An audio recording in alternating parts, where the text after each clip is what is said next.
You probably believe you know exactly what goes on in your own mind. Most of us do, yeah. Right. Like you sit in a boardroom, you look at a spreadsheet, and you make a choice. It feels very linear. Exactly. You assume it's one conscious thought logically leading to another, like this clean chain of command from your perception Right. right to your final action.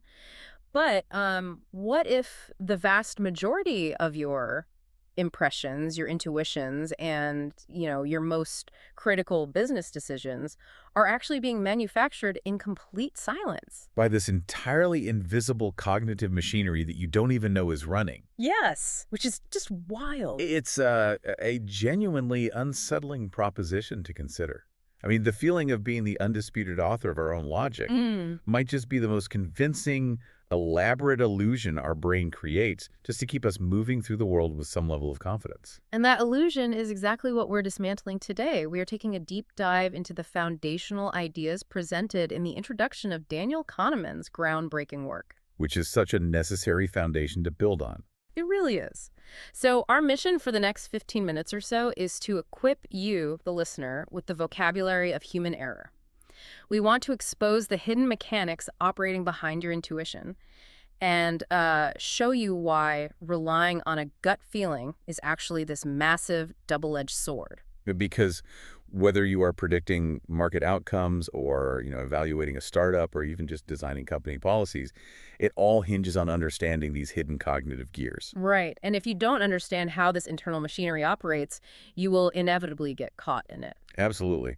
And I love how the author chooses a very specific, highly relatable setting to introduce this entire framework. He doesn't start in some sterile psychology laboratory. No, he goes right to the proverbial office water cooler. Exactly. He starts in that informal space where professionals stand around with their coffee, whispering about the latest baffling decision leadership just made. Which I found so curious because usually we treat gossip as this toxic, unproductive habit that HR is always trying to stamp out. Oh, sure. But he frames it as the ultimate diagnostic tool.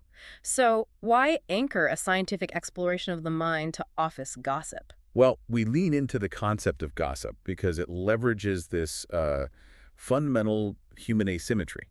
I mean, it is exponentially easier, and let's be honest, far more enjoyable, to identify and label the mistakes of other people than it is to recognize our own. Oh, completely. It's so much easier to see someone else mess up. Right, because questioning our own beliefs and desires is a heavy cognitive lift, especially in the heat of the moment when a decision is actually being made. But we possess this remarkable, almost effortless ability to spot when a colleague's logic is falling apart. We are naturally gifted critics of literally everyone but ourselves. Exactly. So the idea is to use that natural tendency to our advantage. The broader psychological mechanism at play here is social anticipation. Okay, unpack that a little bit. Social anticipation. Yeah, think about how human beings evolved. We are hypersensitive to the judgment of our peers. Right. Nobody wants to look foolish. Exactly. Spontaneously anticipating how your friends and colleagues are going to evaluate your choices carries immense weight. So the expectation that your peers might intelligently tear apart your flawed logic at the water cooler, that actually serves as a much stronger motivator to improve your decision-making than any, internal promise or New Year's resolution to be more rational. Okay, I have to push back a little here, or at least ask about the practical application, because I struggle with this dynamic in reality. Sure. What do you mean? Well, if I suspect my colleague is making a terrible call on, say, a new hire, how do I actually bring that up at the water cooler without sounding like some arrogant psychologist? That's a fair point. Like, does naming their error actually help the conversation, or does it just make people defensive? It's a valid concern, and it requires a fundamental shift in how your entire team thinks about errors. The goal isn't to weaponize psychology against your coworkers. Right, you're not trying to be a jerk. No, exactly. The goal is to stop seeing bad decisions as random acts of individual foolishness and start recognizing them as systematic, predictably recurring errors that affect all human brains. We call these systematic errors biases. Ah, okay. And when the whole team adopts this shared vocabulary, the conversation changes from a personal attack to an objective analysis. That makes sense. The text uses a medical analogy for this that really clicked for me. Oh, the diagnostic labels. Yeah, like if a colleague makes a bad call, I don't just look at them and say, well, you're an idiot, because that's just a character attack. And it's not helpful at all. Right. Instead, having a specific vocabulary allows me to diagnose the issue. It's just like the process of learning medicine. A significant portion of medical training is simply acquiring the language of the field. I mean, to be an effective diagnostician, a physician needs an extensive set of labels for diseases. Right. They don't just say, you seem unwell. Exactly. Each label binds together this complex web of information: the illness, its symptoms, its possible environmental causes, how it might develop, and what interventions might actually cure it. Right. So a doctor says, you have acute strep throat, which instantly unlocks a very specific, standardized treatment plan. Precisely. And applying that to the business world, professionals need diagnostic labels for biases to predict and understand flawed decisions. If you only have everyday language at your disposal, you lack the precision to identify the specific cognitive trap your team is falling into. You're just kind of flailing around. Right. Naming a bias strips away its invisible power. It moves the error from the realm of vague, mysterious intuition into the realm of manageable, fixable data. Okay, let me test this with the halo effect example from the text because I love this one. Go for it. Imagine a founder pitching their startup to a venture capital firm. The founder is incredibly charismatic, handsome, bounds into the room with perfect posture and a booming, confident voice. They look the part. Exactly. And because of that initial positive impression, the investors will naturally and unconsciously judge the founder's actual financial projections much more favorably than the math deserves. It's a classic trap. Yeah. They assume that because he looks and sounds like a winner, his business model must also be a winner. Well, the brain craves coherence. It wants the person's financial acumen to match their impressive physical presentation. So it artificially inflates the value of the pitch to align with the positive emotions generated by the charisma. Which is so dangerous for an investor. Incredibly dangerous. Yeah. But if that venture capital team has the diagnostic label halo effect in their shared vocabulary, the dynamic changes entirely. Right. One partner can just turn to the other after the pitch and say, I feel incredibly optimistic about that guy, but I think we're both being hit by the halo effect. Exactly. Let's isolate the financial model from his presentation skills and look at the numbers completely cold. So you've diagnosed the structural flaw in the room's perception without attacking anyone's intelligence. Yes. Viewing cognitive biases as diagnosable business conditions allows you to audit your company's policies, your hiring practices, and your colleagues' pitches with total objectivity.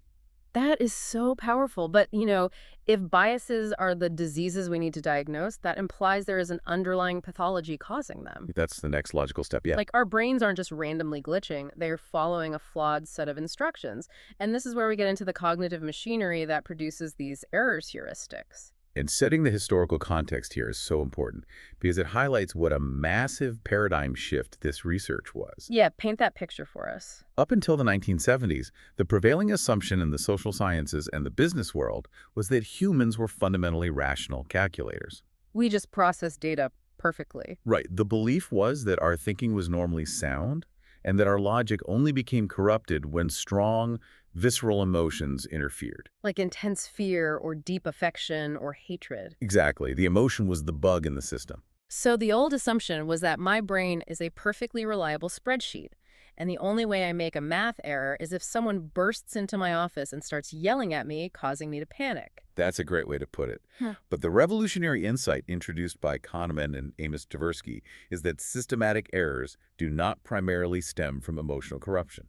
They come from the machine itself. Yes, they originate from the structural design of the cognitive machinery. When faced with difficult judgments or complex probabilities, our brains do not possess the infinite processing power to calculate the optimal answer. We just don't have the bandwidth. Exactly. So instead, they seamlessly and silently employ simplifying heuristics. And heuristics are basically just mental shortcuts, right? Rules of thumb that the brain uses to save energy. That's exactly it. They are highly efficient, allowing us to navigate a complex world quickly, but they fundamentally trade statistical precision for speed. Okay, let's walk through the Steve the Librarian example from the text, because it perfectly illustrates the silent nature of these shortcuts. Oh, this is a brilliant example. I want you, the listener, to really visualize this. Imagine a guy named Steve. A neighbor describes Steve as very shy and withdrawn. He is invariably helpful, but he has very little interest in people or in the real world. Okay, getting a clear picture of Steve. Right. He is a meek and tidy soul. He has a deep need for order and structure, and he has an absolute passion for detail. Now, based on that brief profile, Is Steve more likely to be a librarian or a farmer? And, the overwhelming majority of people immediately leap to the conclusion that Steve's a librarian I mean, I definitely did. because the associative machinery in the brain lights up rapidly. Steve's personality profile is a flawless match for the cultural stereotype of a librarian. Yeah, my brain immediately put Steve in a cardigan, pushing a little book cart through the quiet fiction section. It feels undeniably obvious. The associative match is incredibly strong. However, this is where the heuristic causes a catastrophic failure in logic. While Steve perfectly resembles a stereotypical librarian, people completely ignore the statistical reality of the environment. Which is In the United States, there are roughly 20 male farmers for every single male librarian. Okay, hold on. Before we go further, you use the term base rate in your notes. Let's define that explicitly so I'm completely clear. Are we talking about the raw, underlying statistical probability of something existing in the world before any specific personality traits or details are introduced? That is the perfect definition. The base rate is the foundational statistic. 20 farmers to 1 librarian. Wow.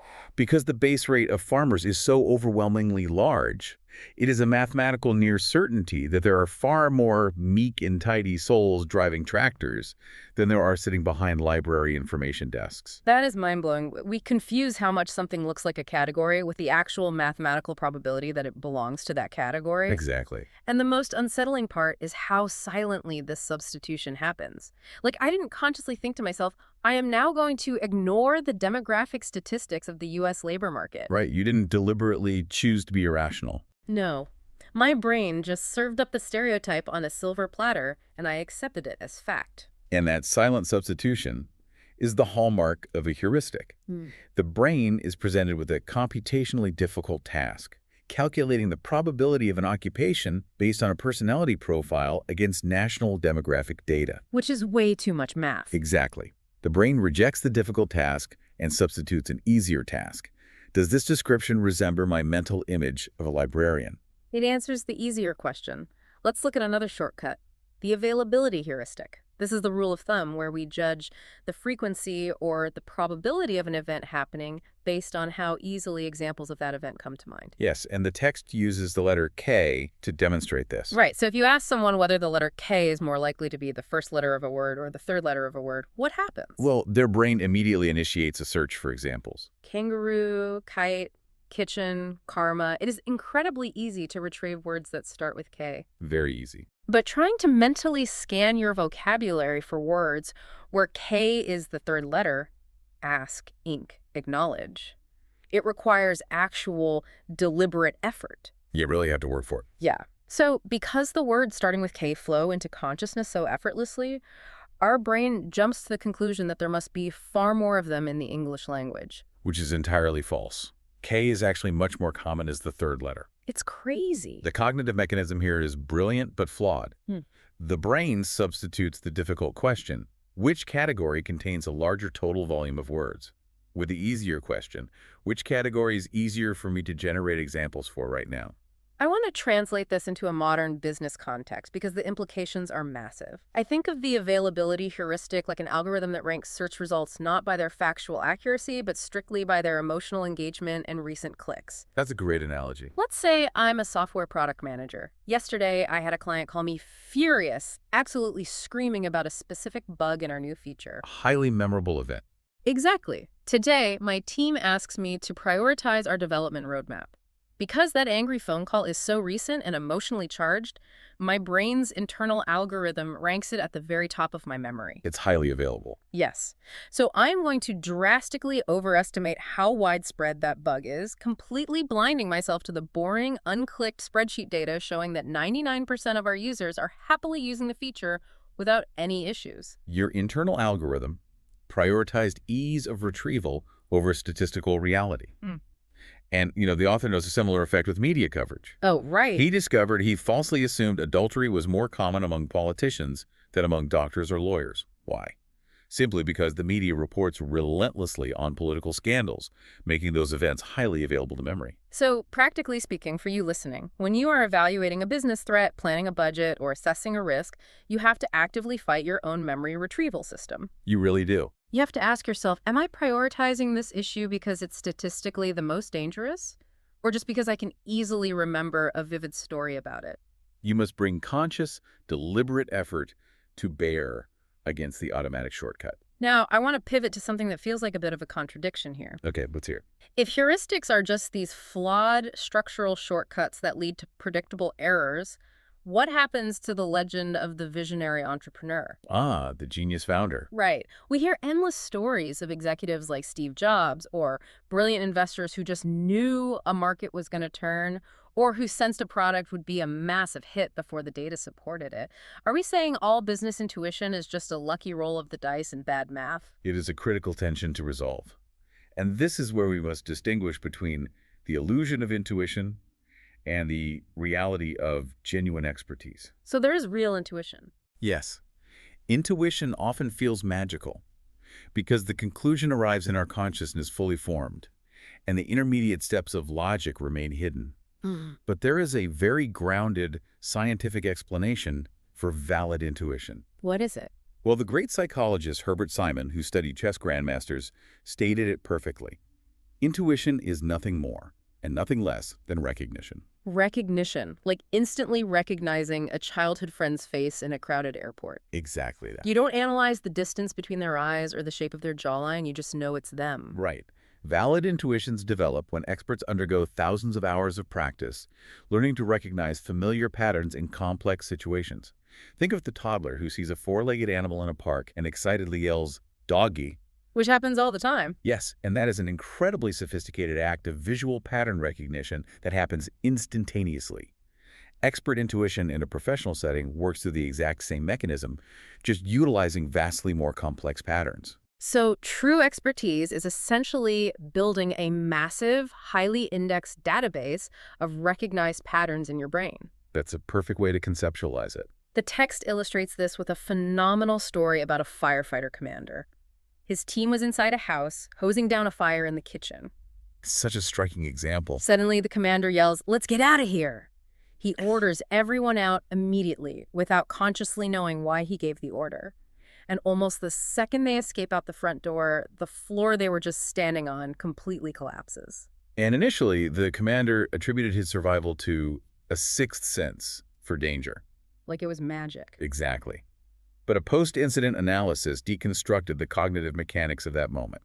The fire in the kitchen had been unusually quiet, and the commander's ears had been unusually hot. Because the fire they were fighting wasn't actually the main fire. Right. The core blaze was in the basement directly beneath their feet, acting like an oven. His brain contained a vast database built from thousands of hours inside burning buildings. It subconsciously recognized a severe anomaly, a mismatch between the visual cues of a small kitchen fire and the sensory cues of extreme heat and silence. It recognized the pattern. Yes. His associative memory instantly flagged the pattern of a basement fire and initiated the impulse to flee. He didn't have the time to consciously deduce the thermodynamics of the building. His brain recognized the pattern and fired the alarm. That is incredible. That is the gold standard of valid expert intuition. Okay, let's contrast that with the flip side, the illusion of validity. The text shares a story about a chief investment officer at a large financial firm who decided to put tens of millions of dollars into Ford Motor Company stock. A massive financial bet. Huge! And when someone asked him to explain the rigorous financial analysis behind that decision, his answer was shocking. He said he had recently attended an auto show, saw Ford's new lineup of cars, and was incredibly impressed. He just liked the cars. His literal justification was, boy, did they know how to make a car. He trusted his gut feeling with total conviction. And this forces us to analyze the environment in which the intuition is generated. Why is the firefighter's gut feeling a brilliant display of expertise, while the investor's gut feeling is a dangerous cognitive failure? Because honestly, the investor felt just as confident as the firefighter. Internally, the subjective feeling of knowing was identical. It feels the same from the inside. But the difference lies entirely in the complexity of the environment and the phenomenon of substitution. The investor was faced with an incredibly complex, unpredictable question. Is Ford stock currently underpriced in the global market? Which is very hard to answer. Yes, because he did not have an immediate, expert answer to that complex financial question.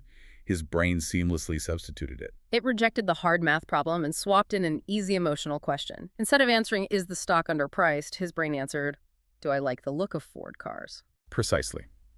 He liked the cars at the auto show. He felt a surge of positive emotion, and he translated that feeling directly into financial confidence. This specific shortcut is known as the effect heuristic, where our choices and risk assessments are guided directly by our visceral feelings of liking or disliking something, bypassing deliberation entirely. And he wasn't even aware he was answering a front question, which raises a massive red flag for anyone in leadership. It should, absolutely. How do we know if we're operating in an environment where true expertise is even possible? Like, if I'm a manager, how do I evaluate the gut feelings of my team? You must rigorously assess the validity of the environment itself.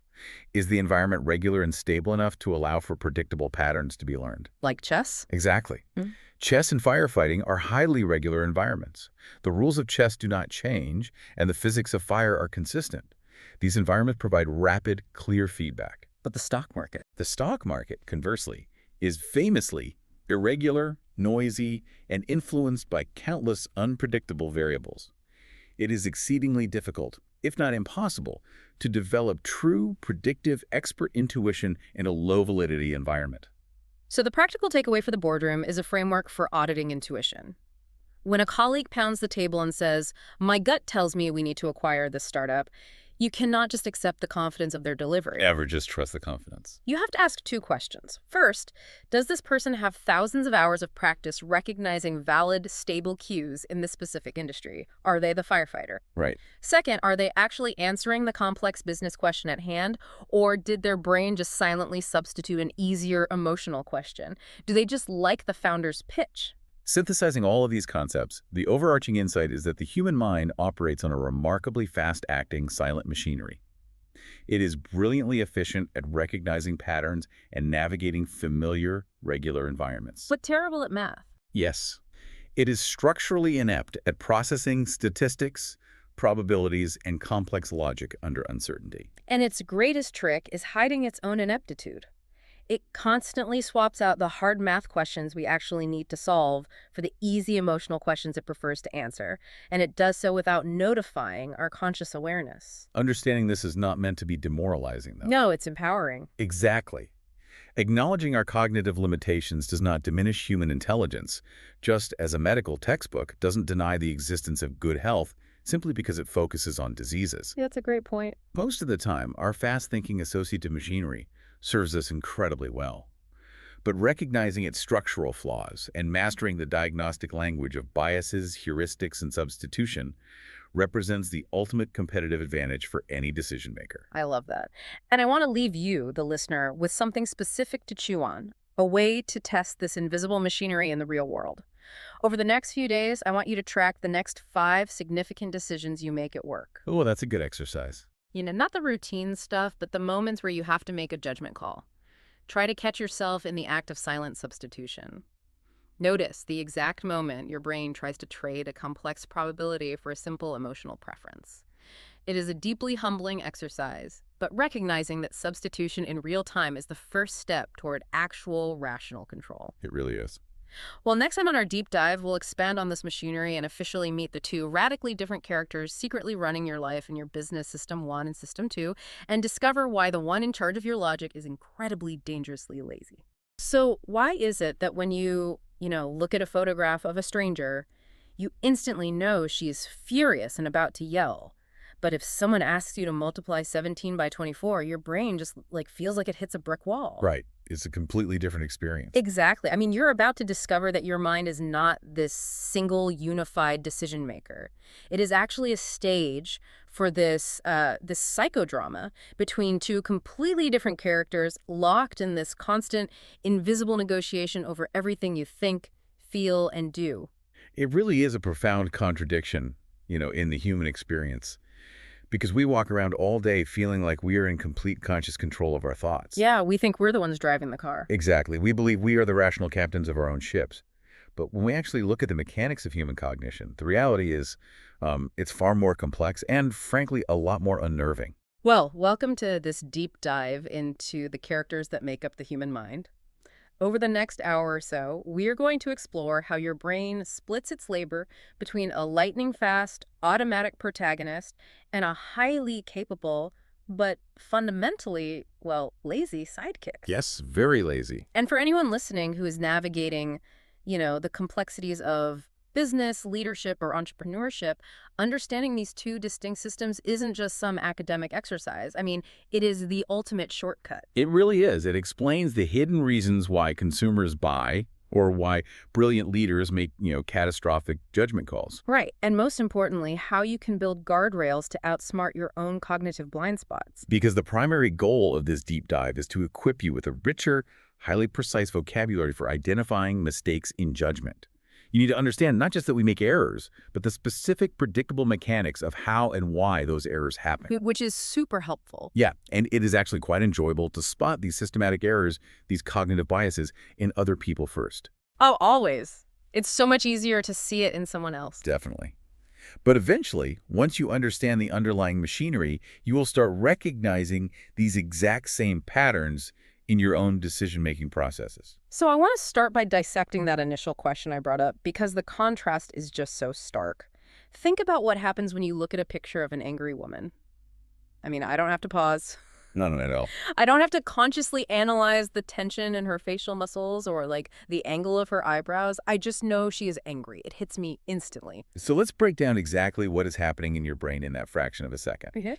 This is the domain of what psychologists classify as System 1. Okay, System 1. Right. System 1 operates entirely automatically and incredibly quickly. It requires little to no metabolic effort, and crucially, it comes with absolutely no sense of voluntary control. So I'm not choosing to figure out her mood. Exactly.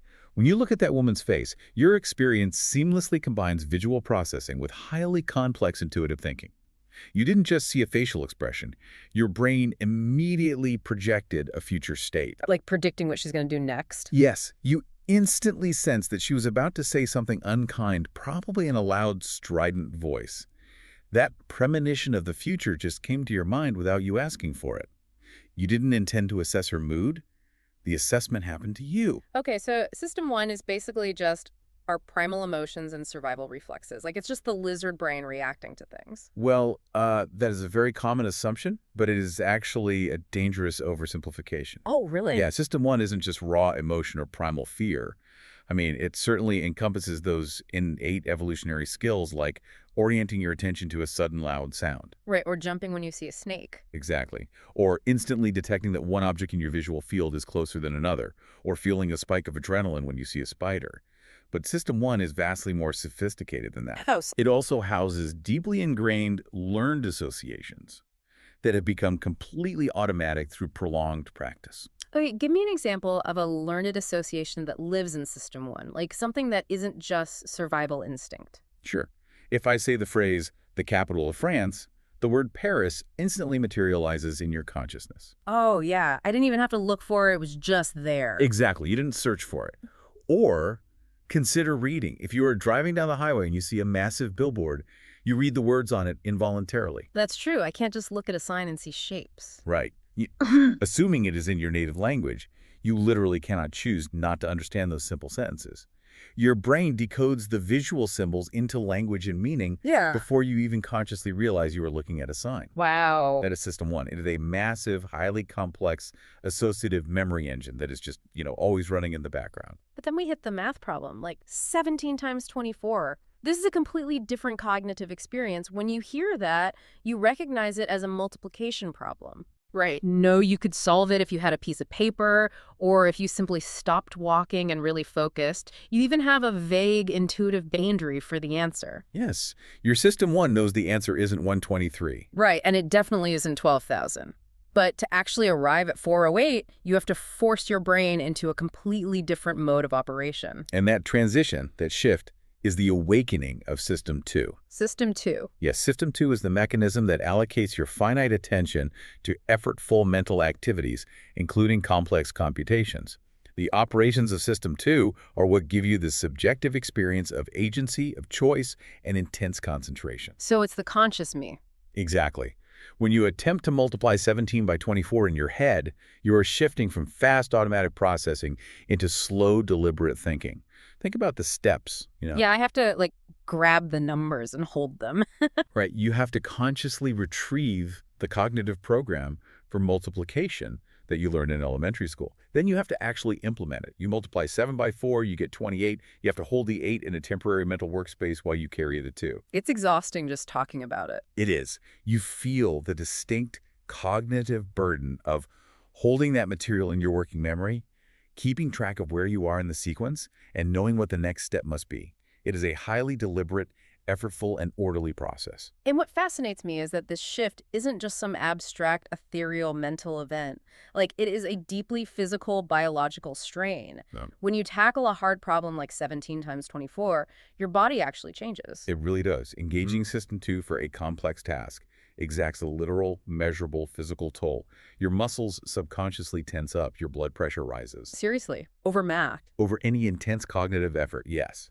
Your heart rate accelerates. And perhaps most fascinating of all, if I were to look closely into your eyes while you are calculating that math problem, I would see your pupils physically dilate. Wait, I want to dig into that pupil dilation because that sounds like a tell in a poker game or something. How do we even know that? There was a brilliant set of studies done in the 1960s by Eckhart Hess and later expanded upon extensively in cognitive psychology labs. Researchers would seat a subject in front of a camera focused squarely on their eyes. Okay, sounds like an interrogation. A bit, yeah. They would play a metronome 1 beat per second, precisely pacing the subject. Then they would ask the subject to perform a highly demanding mental task, like the add 1 or add 3 task. Add 1, what is that? So the subject hears a string of 4 numbers, let's say 5, 2, 9, 4. On the beat of the metronome, they have to add 1 to each number and speak the new string aloud. Oh, so they'd say 6, 3, 5. Exactly. I mean, that sounds simple, but trying to do it strictly on a 1-second beat sounds incredibly stressful. It is brutal. It pushes the working memory to its absolute limit. And what the researchers saw through the camera was just astonishing. As the subject listened to the digits, their pupils began to dilate. Just from listening. Yes, because they are preparing to work. As they did the internal math, the dilation increased. The pupils dilated in a perfect inverted V shape. That is wild. The peak of the dilation, when the pupil was at its absolute widest, occurred at the exact millisecond of maximum cognitive exertion right before the subject began to speak the answer. And what happened after they answered? The very moment they finished speaking, the exact second the task was unloaded from their short-term memory, the pupils instantly contracted back to their normal size. That is incredible. So your eyes are literally like a real-time biological speedometer for your cognitive engine. That's a great way to put it. It sounds like System 1 is this vast network of background processes running seamlessly on a computer, requiring almost no power. But System 2 is the heavy-duty CPU that only spins up when you open, I don't know, a massive video editing file, and suddenly you can hear the cooling fans whirring. The computer analogy is highly accurate, particularly when we talk about the constraints of working memory, which functions very much like RAM in a computer. Right, because there's only so much you can hold at once. Exactly. And it highlights a crucial disconnect in human self-perception. When we think of ourselves, when we conceptualize our core identity, our morals, our logic, we identify entirely with System 2. Yeah, I think of myself as the person making the choices. We all do. We think of ourselves as the conscious, reasoning self that holds beliefs, weighs options, and makes deliberate choices. System 2 firmly believes itself to be the star of the show. But it's not. No. The biological and psychological reality is that the automatic, hidden System 1 is the true hero of the story. System 1 effortlessly originates the daily impressions, the immediate feelings, and the sudden intuitions that eventually become the explicit beliefs and deliberate choices of System 2. Okay, but I have to challenge this idea that all complex, impressive things require this heavy, metabolically taxing System 2. Or what are you thinking of? Well, what about experts who seem to operate on pure instinct? Like, I've watched videos of grandmaster chess players doing those simultaneous exhibitions. Oh! They walk past 30 different chess boards, glance at a highly complex game for maybe 2 seconds, and instantly move a piece, clearly seeing a mate in 3 moves. I mean, they aren't straining, their pupils probably aren't dilating. That's very true. Or think about a seasoned fire captain who walks into a burning house, looks at the smoke, and suddenly screams at their crew to evacuate a split second before the floor collapses. And why? They didn't calculate a load-bearing equation, they just knew. That feels like magic. It absolutely feels magical to an observer. But the psychology of highly accurate, expert intuition involves no magic whatsoever. It is simply the result of rigorous, prolonged training of System 1, Training the lizard brain. training the associative memory. The psychologist Herbert Simon, who spent years studying the cognitive processes of chess masters, provided the definitive explanation for this phenomenon. He noted that after thousands of hours of intense practice, experts actually perceive the world differently. How so? They don't see individual pieces on a board. They see complex, interlocking patterns of threat and defense. Oh, so they chunk the information, like reading words instead of letters. Precisely. The visual situation provides a cue. That cue gives the expert immediate access to highly complex information stored deep in their associative memory, and that information effortlessly provides the answer. Wow. Simon famously concluded that intuition is nothing more and nothing less than recognition. So the grandmaster looking at a board is experiencing the exact same cognitive process as like a 2-year-old child pointing at a golden retriever and shouting doggy. That is the exact mechanism. Yeah. We aren't amazed when a toddler recognizes a dog because we are accustomed to the everyday miracle of children learning to categorize the world. Right. It's just normal to us. Exactly. Valid expert intuitions develop when professionals, whether they are chess masters, firefighters, or veteran emergency room nurses, have learned to recognize familiar elements in new, high-stakes situations and act appropriately without conscious thought. They've just automated it. They have simply trained their System 1 so thoroughly over thousands of hours that what used to require the agonizing, pupil-dilating heavy lifting of System 2 has become entirely automatic.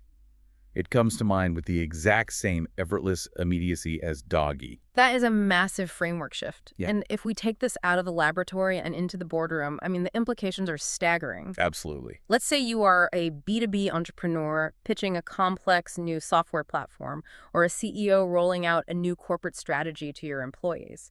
You have to be hyper-aware of which cognitive system you are demanding your audience use. Yes, you have to know your audience's cognitive load. Because if your slide deck is full of abstract ROI calculations, convoluted pricing tiers, and dense industry jargon, you aren't just giving them a lot of information, you are forcing their brains into System 2 overdrive. You are literally making their blood pressure rise and physically exhausting them. And that physical exhaustion leads directly to rejection. Humans have a strictly limited budget of attention. Yes. If your business process, whether it's a sales pitch, a user interface on an app, or an internal compliance form asks a person to go beyond that metabolic budget, they will simply fail to process what you are saying. They just max out. Effortful cognitive activities fundamentally interfere with each other. You cannot compute the product of 17 by 24 while simultaneously making a dangerous left turn into heavy traffic. Please don't try that. Right. So if your pitch requires your prospect to perform intense mental gymnastics just to understand your value proposition, they will naturally resist it. Why? Because System 2 is fundamentally lazy. It is metabolically expensive to run, so it constantly seeks the path of least resistance. Okay, so this brings us to a mechanical question. If System 1 is this massive, always-on pattern recognition engine running in the background, and System 2 is this incredibly powerful but stubbornly lazy CTU that only spins up when forced, how do these two systems actually communicate? That's the real question, isn't it? Yeah, how do they share the workload without our brains just constantly crashing from the friction? The division of labor between the two systems is actually an evolutionary masterpiece of efficiency. Whenever you are awake, both Systems 1 and 2 are active. System 1 runs automatically and continuously. Its primary job is to generate a constant stream of suggestions for System 2. Suggestions? Like what? These suggestions come in the form of impressions, intuitions, intentions, and spontaneous feelings. Meanwhile, System 2 spends most of its time resting in a comfortable, low-effort background mode, utilizing only a tiny fraction of its total processing capacity. So it's just coasting, waiting for input. Exactly. And when all goes smoothly, which is the vast majority of your life, System 2 adopts the suggestions of System 1 with little to no modification. It just rubber stamps whatever System 1 wants to do. Yes. You generally believe the visual impressions you receive, and you seamlessly act on your minor desires. If System 1 senses a slight hunger and suggests a path toward the kitchen, System 2 rubber stamps the request, and the impulse turns into voluntary action. You walk to the fridge without ever heavily analyzing the decision. So what triggers System 2 to actually wake up and take the wheel? Like, when does the bouncer step in? System 2 is abruptly mobilized whenever System 1 runs into a problem it cannot solve.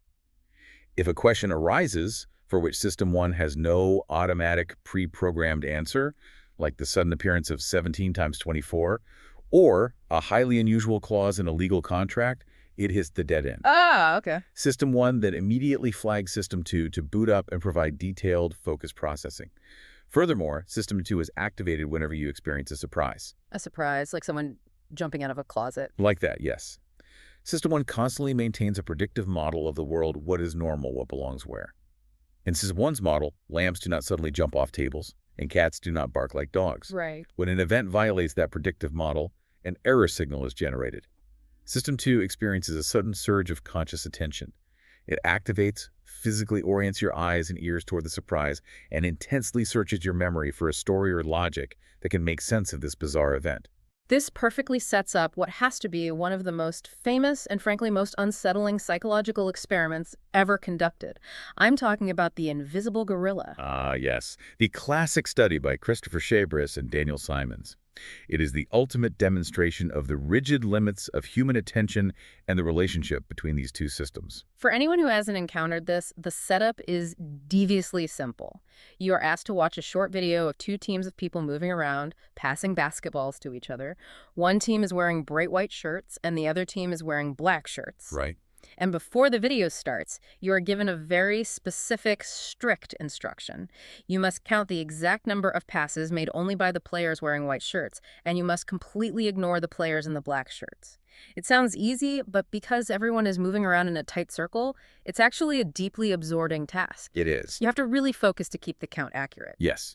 That instruction immediately engages the intense, focused attention of System 2. You are actively allocating your working memory to a complex tracking task. Right, so you are locked in, counting the passes. 1, 2, 3. And halfway through the video, a woman wearing a full, incredibly realistic gorilla suit walks directly into the middle of the basketball court. Just right in the middle of the screen. Exactly. She stops in the center of the action, turns to the camera, thumps her chest with her fists, and then slowly walks off the other side of the screen. She is fully visible for 9 straight seconds. It's not a subtle flash, it's very prolonged. Yeah, 9 seconds is a long time on video. So the video ends, and the researchers ask the viewers 2 things. First, how many passes did you count? And second, did you see the gorilla? And the results are just mind-blowing. They really are. Roughly half of the people who watch that video stare blankly at the researcher and ask, what gorilla? They completely fundamentally miss a giant primate beating its chest in the center of their field of vision. It is a profound and deeply unsettling finding. The intense counting task, and specifically the cognitive instruction to actively ignore the team in the black shirts, causes actual literal blindness. Literal blindness. Yes. Now, what makes this fascinating from a cognitive perspective is that seeing a sudden movement and orienting toward a large animal are innate, automatic survival functions of System 1. Right, that's what we were just talking about. But this experiment proves that those automatic functions are not entirely independent. They depend on the allocation of at least a microscopic fraction of attention from System 2. Because System 2's attention budget was utterly maxed out by the counting task, there was no processing power left to render the gorilla. That's believable. For those viewers, the gorilla simply did not exist in their reality. But I'm struggling with the evolutionary logic of this, though. Because if System 1's entire evolutionary job is to keep us alive by spotting sudden, unexpected changes in our environment, like a predator jumping out of the brush, how does a giant gorilla not trigger an absolute biological alarm bell? Why doesn't System 1 forcefully override the counting task and scream, look out? That is the brilliance of the experiment's design. The answer lies in the specific instruction given to System 2. Ignore the black shirts. Exactly. Ignore the team in the black shirts. System 2 has the ability to configure the parameters of System 1. Psychologists call this establishing a task set. A task set? Yes. It is like a software firewall. When you are standing in a crowded train station waiting for your grandmother, you can program your System 1 to actively scan for white hair, filtering out brown or blonde hair. Oh, I see. In the basketball experiment, the subjects consciously programmed their cognitive firewall to actively drop all visual data that was colored black. The gorilla was wearing a black suit. Oh, wow. Therefore, the visual data of the gorilla hit the programmed filter, was categorized as black/ignore, and was immediately discarded before it could ever reach conscious awareness. That is terrifying. It is. The viewers who miss the gorilla are always astounded and sometimes aggressively defensive when they are shown the video again without having to count the passes. I bet they feel like they were tricked. They do. When they see the gorilla plainly walking across the screen, They often accuse the researchers of switching the tape. They cannot fathom that their own brain could delete such a striking, obvious event. As the researchers famously concluded, we can be blind to the obvious, and we are completely blind to our own blindness. And if you think about how this maps onto the corporate world, intense, top-down focus on a single specific task or a single metric can make an entire executive team effectively blind to massive existential threats. That is a highly accurate translation of the psychology into organizational behavior. The division of labor between the two systems is designed to optimize performance on the task at hand. But when System 2 is fully occupied by a narrow directive, peripheral awareness is dismantled. Imagine a Fortune 500 company. Let's look at the classic Blockbuster versus Netflix scenario, or, a legacy auto manufacturer today. The executive team System 2 is totally consumed with a specific counting task. Counting the white shirts. Exactly. Let's say their directive is optimize the supply chain to cut overhead costs by 4% this quarter. That is their count. The white shirts instruction. They are hyper-focused on efficiency, quarterly earnings, and squeezing margins. Right. Meanwhile, a disruptive, fundamentally new technology, a giant, chest-thumping gorilla walks right through the middle of their industry. Because the gorilla doesn't look like a supply chain inefficiency, the executive team's cognitive filter completely discards it. It's not that they see the threat and ignore it. They literally do not perceive it as existing until it has already destroyed them. That is exactly the danger. Yeah. You could have rooms full of highly intelligent people with high-functioning System 2s, but if their task set is drawn too narrowly, their collective System 1 will filter out the very disruption that will bankrupt them. Okay, so we've established that System 2 is lazy but capable of intense, blinding focus, and System 1 is an automatic suggestion machine that can be programmed to filter the world. But what happens when these two systems actively fight each other? That is where things get difficult. Because I know my immediate impulses aren't always correct or socially acceptable. Sometimes someone cuts me off in traffic, and my System 1 absolutely wants to ram my car into their bumper. But I don't. I assume that is System 2 stepping in to stop me. Precisely. Beyond solving math problems and counting basketball passes, System 2 is the ultimate arbiter of self-control. One of its most vital evolutionary tasks is to suppress and overcome the freewheeling, often destructive impulses of System 1. That sounds like a full-time job. It is. The conflict between an automatic, deeply ingrained reaction and a conscious intention to control it is a fundamental part of the human experience. We feel this friction constantly. It's the sheer force of will required to stop yourself from staring at a bizarrely dressed person on the subway, or the effort required to drag your attention back to a dense spreadsheet when your mind desperately wants to check your phone. There is a brilliant, agonizing little exercise that cognitive psychologists use to demonstrate this friction. It's called the Stroop effect. Listeners, imagine a list of words printed in a column. Some words are justified to the left side of the column, and some are pushed over to the right side. Furthermore, some of the words are printed in uppercase letters, and some are in lowercase. Yep. Now, the first task is simple. Just go quickly down the list and say out loud whether the word is uppercase or lowercase. That is incredibly easy. Your brain glides through it. But then, the researcher changes the rule. Here comes the conflict. Yep. The second task is to go down the list and say out loud whether the word is physically printed on the left side of the column or the right side. The devious catch is that the word itself might literally be the word left, but it happens to be printed on the right side of the page. And that exact moment, when you look at the word left printed on the right side of the page, is when you experience the violent collision of your two cognitive systems. It's like a short circuit. Exactly. When your eyes lock onto the letters L-E-F-T, your System 1 automatically and involuntarily reads the word. As we established earlier with the highway billboard, you cannot stop yourself from reading. Your System 1 immediately cues up your vocal cords to say the word left. But your instruction, the task set you force upon your System 2, is to state the physical location of the text, which is right. You literally feel your brain stutter. You have to physically bite back the word left and forcefully push the word right out of your mouth. It feels like driving with the emergency brake on. That stutter, that hesitation, is the raw, observable data of cognitive conflict. To successfully complete that task, your System 2 must actively commandeer your working memory, prioritizing the spatial location rule, and actively suppressing the automatic reading response. Oh, wow. Overcoming a competing automatic impulse requires continuous heavy exertion. It is a literal drain on your metabolic resources. And obviously, the real-world stakes of this conflict go far beyond reading words on a page. Think about hitting black ice while driving. That is the quintessential life or death example of overriding System 1.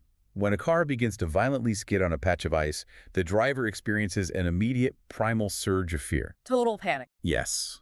The evolutionary System 1 reflects the defensive instinct, built over millions of years, to stop forward momentum when in danger is to slam both feet forcefully onto the brake pedal. But anyone who grew up driving in the snow knows that slamming the brakes is the absolute worst thing you can do. It locks the wheels and turns the car into an uncontrollable hockey puck.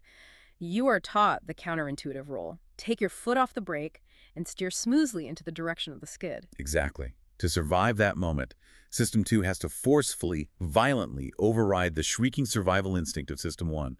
It must suppress the urge to brake, retrieve the counterintuitive rule from memory, and execute a delicate motor function, steering into the danger while the body is flooded with adrenaline. That's intense. It requires immense cognitive control.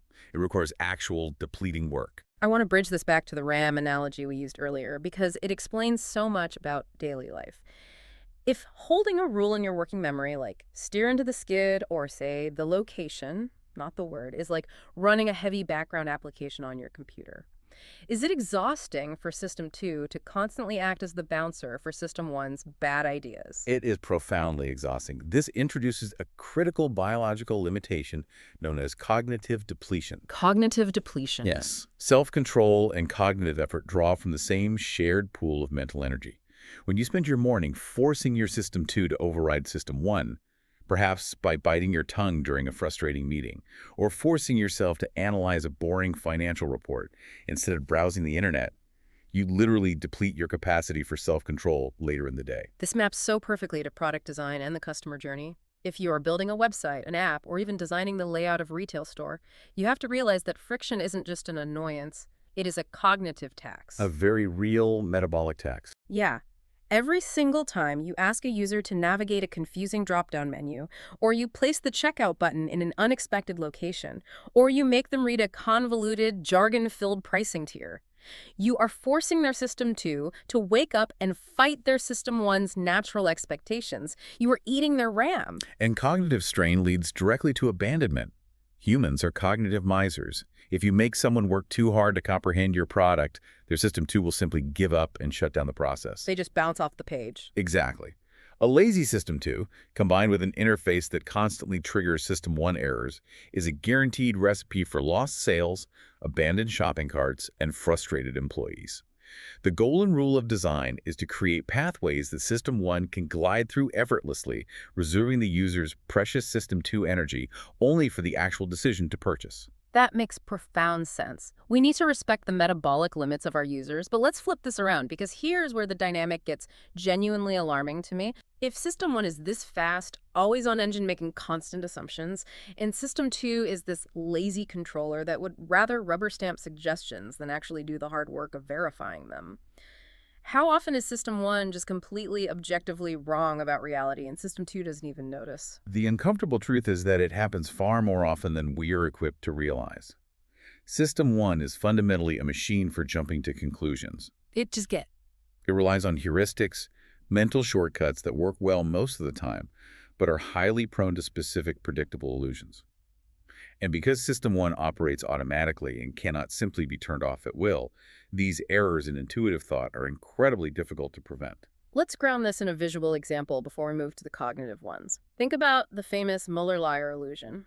For anyone visualizing this, imagine a piece of paper with two horizontal lines drawn on it. Both lines are exactly, perfectly the same length, say 3 inches long. Okay, I'm picturing it. But on the ends of the first line, the artist has drawn little fins that point outward, like the fletching on an arrow. On the ends of the second line, the fins point inward, like the prongs of a fork. Yes, the classic demonstration of perceptual bias. When you look at that image, your System 1 processes the geometric context of those fins, and it automatically perceives the line with the outward-pointing fins as definitively, unquestionably longer than the other line. It's not even a question when you look at it. The perception of a length difference is immediate, undeniable, and entirely involuntary. But here is the kicker. You can take a physical ruler, lay it against the paper, and measure both lines. You see with your own eyes that they both measure exactly 3 inches. So your system 2, the conscious, reasoning, analytical part of you, now possesses a new, objective belief. You know for an absolute fact that the lines are equal in length. But, and this is the crux of the entire problem of cognitive bias, if you put the ruler away and look at the drawing again, what do you see? I still see one line as longer. I physically cannot unsee the illusion. My conscious knowledge doesn't change my visual perception. Exactly. You have chosen, logically, to believe the measurement. Your System 2 has adopted the correct fact. But you cannot prevent System 1 from doing what it does. You cannot consciously command your visual cortex to see the lines as equal. That is so frustrating. To resist the illusion, there is only one strategy available to you. You must learn to actively mistrust your immediate impressions of line length whenever you see fins attached to them. You must recognize the specific environmental pattern that causes the illusion and actively recall what you know about it. This is a massive insight for how we process data in business. Visual illusions are one thing, but how does this map to cognitive illusions? How does this map to the metrics and dashboards we look at every day? Because a dashboard is basically just a complex drawing trying to tell a story. It maps perfectly. Think about vanity metrics in marketing, say, total page views or the number of social media followers. When an executive looks at a chart showing a massive, exponential spike in page views, System 1 immediately generates a feeling of success and momentum. Of course. The chart goes up and to the right, therefore the business is thriving. That is the cognitive equivalent of seeing the line as longer. But page views don't equal revenue. If those viewers aren't converting, the metric is entirely useless. But the feeling of success is still there. The executive knows conceptually that engagement rate or customer retention are the metrics that actually matter. They have the ruler. But when they see that massive spike in followers, their System 1 still gasps with excitement. Exactly. The illusion persists even when you know the math, which brings us to the most dangerous type of illusions, the ones involving human interaction. There is a story in the research about something called psychopathic charm that really chilled me. Walk me through that. This is a deeply illuminating anecdote from Kahneman's early career when he was sitting in on a clinical psychotherapy course. The veteran instructor was teaching these young, eager therapists about the hidden dangers of the therapeutic relationship. He warned them about a specific, highly destructive dynamic. Set the scene for us. What does the instructor tell them? The clinical instructor stood before the class and said, "You will, from time to time, meet a new patient who shares a deeply disturbing tale of multiple mistakes in his previous treatment. Well, He will tell you he has been seen by several different clinicians and all of them failed him. He will describe in detail how they misunderstood him, how they lacked empathy, how they simply weren't skilled enough. sounds like a tough case. But then this patient will look you in the eye and say that he quickly perceived that you are different. He will tell you that he feels an immediate, profound connection with you, and you will share that feeling. You will be absolutely convinced that you truly understand him and that you alone will be able to cure him." Which, if you are a young therapist trying to build a practice, sounds incredibly validating. I mean, your System 1 is just soaking up that flattery. You feel pride, you feel immense sympathy for this misunderstood person, and you feel uniquely capable. Exactly. The innate System 1 response to being understood and praised is a rush of pride and deep empathetic rapport. But the clinical instruction to the therapist System 2 was stark and uncompromising. What was it? The teacher raised his voice and told the students, "Do not even think of taking on this patient. Right. Throw him out of your office. He is most likely a psychopath. He will destroy your practice, and you will not be able to help him." Wow. So the overwhelming attraction, the genuine sympathy you feel for that patient, it's a mirage. It's the fins on the ends of the Miller-Lyer lines. It is a profound cognitive illusion. Notice what the teacher was not doing. He was not telling the young therapist how to feel. He took it for granted that the powerful feelings of sympathy and pride would arise automatically from System 1, and that those feelings would not be under their conscious control. Instead, he was teaching their System 2 how to recognize a specific environmental danger sign. Ah, he was giving them a rule to hold in their working memory. Exactly. He was teaching them the pattern. A history of failed treatments combined with sudden, intense rapport equals high danger. He was advising them to recognize the trap, explicitly override their own powerful feelings, and forcibly eject the patient. I see this exact dynamic constantly in the startup world, specifically in hiring. A founder interviews a charismatic candidate who talks about how their last three bosses were idiots who stifled their genius, but the founder is a true visionary who gets it. A classic trap. Right. The founder system one falls in love with the candidate. The rapport is intoxicating. But it's a cognitive illusion. The candidate isn't a misunderstood genius. They are toxic. So the multi-million-dollar question is, how do we defend against this? Can we ever fully train our brains to stop falling for these cognitive illusions? The harsh, unyielding reality of human psychology is that cognitive biases cannot always be avoided. You cannot simply command System 1 to stop operating. Errors of intuitive thought are inherently difficult to prevent because System 2 often has absolutely no clue that an error is even occurring. So it's flying blind. System 1 feeds the conclusion seamlessly to System 2, and System 2 just nods along. Because System 2 is lazy and questioning every single impulse takes too much metabolic energy. Precisely. Even when cues to likely errors are present in the environment, preventing those errors requires the enhanced monitoring and effortful pupil-dilating activity of System 2. And as a strategy for living your daily life, continuous paranoid vigilance is tedious, exhausting, and completely impractical. It would be awful to live like that. You cannot subject every single thought, feeling, and minor decision to a rigorous logical audit. You would be paralyzed. System 2 is simply too slow and too inefficient to serve as a substitute for System 1 in navigating the routine elements of reality. So we are just perpetually trapped by our own biology. Like we are doomed to be biased, easily manipulated creatures. We are not doomed. Yeah. But we must be fiercely realistic about our limitations. You cannot eliminate your own biases through sheer willpower. The best compromise, and this is perhaps the single most vital takeaway for any executive, leader, or decision maker, is to change your environment, not your brain. Change your environment. Yes. You must learn to recognize the specific, high-risk situations where mistakes are highly likely. You need to learn to spot the fins on the lines, and when you identify that you are in one of those specific high-stakes environments, you must purposely recruit System 2 to slow down and try harder. You have to build structural guardrails. It's like knowing your car has a misalignment and constantly pulls to the left. You can't fix the axle while you're driving, so you build a rumble strip on the edge of the highway to wake you up when you start drifting. A perfect analogy. In business, how do we build those cognitive rumble strips? You design organizational processes that actively compensate for the inevitable, predictable illusions of System 1. You don't rely on the individual intelligence of your team. You rely on the rigor of the process. Give me an example. For example, to combat the halo effect in hiring, where a charismatic smile blinds you to a lack of actual skill, you institute highly structured, standardized interviews where every candidate is asked the exact same questions and scored on a strict rubric before the interviewers are allowed to discuss their feelings about the person. Oh, that makes sense. Or the pre-mortem. That is one of my favorite cognitive guardrails. The pre-mortem is an excellent tool. When a team has spent 6 months developing a new product, their collective System 1 is hopelessly biased toward optimism. They are in love with their own idea. They cannot see the flaws. So before you launch, you force everyone into a room and run a pre-mortem. You say, imagine it is 1 year from today. We launched the product exactly as planned, and it was a spectacular, unmitigated disaster. The company is bankrupt.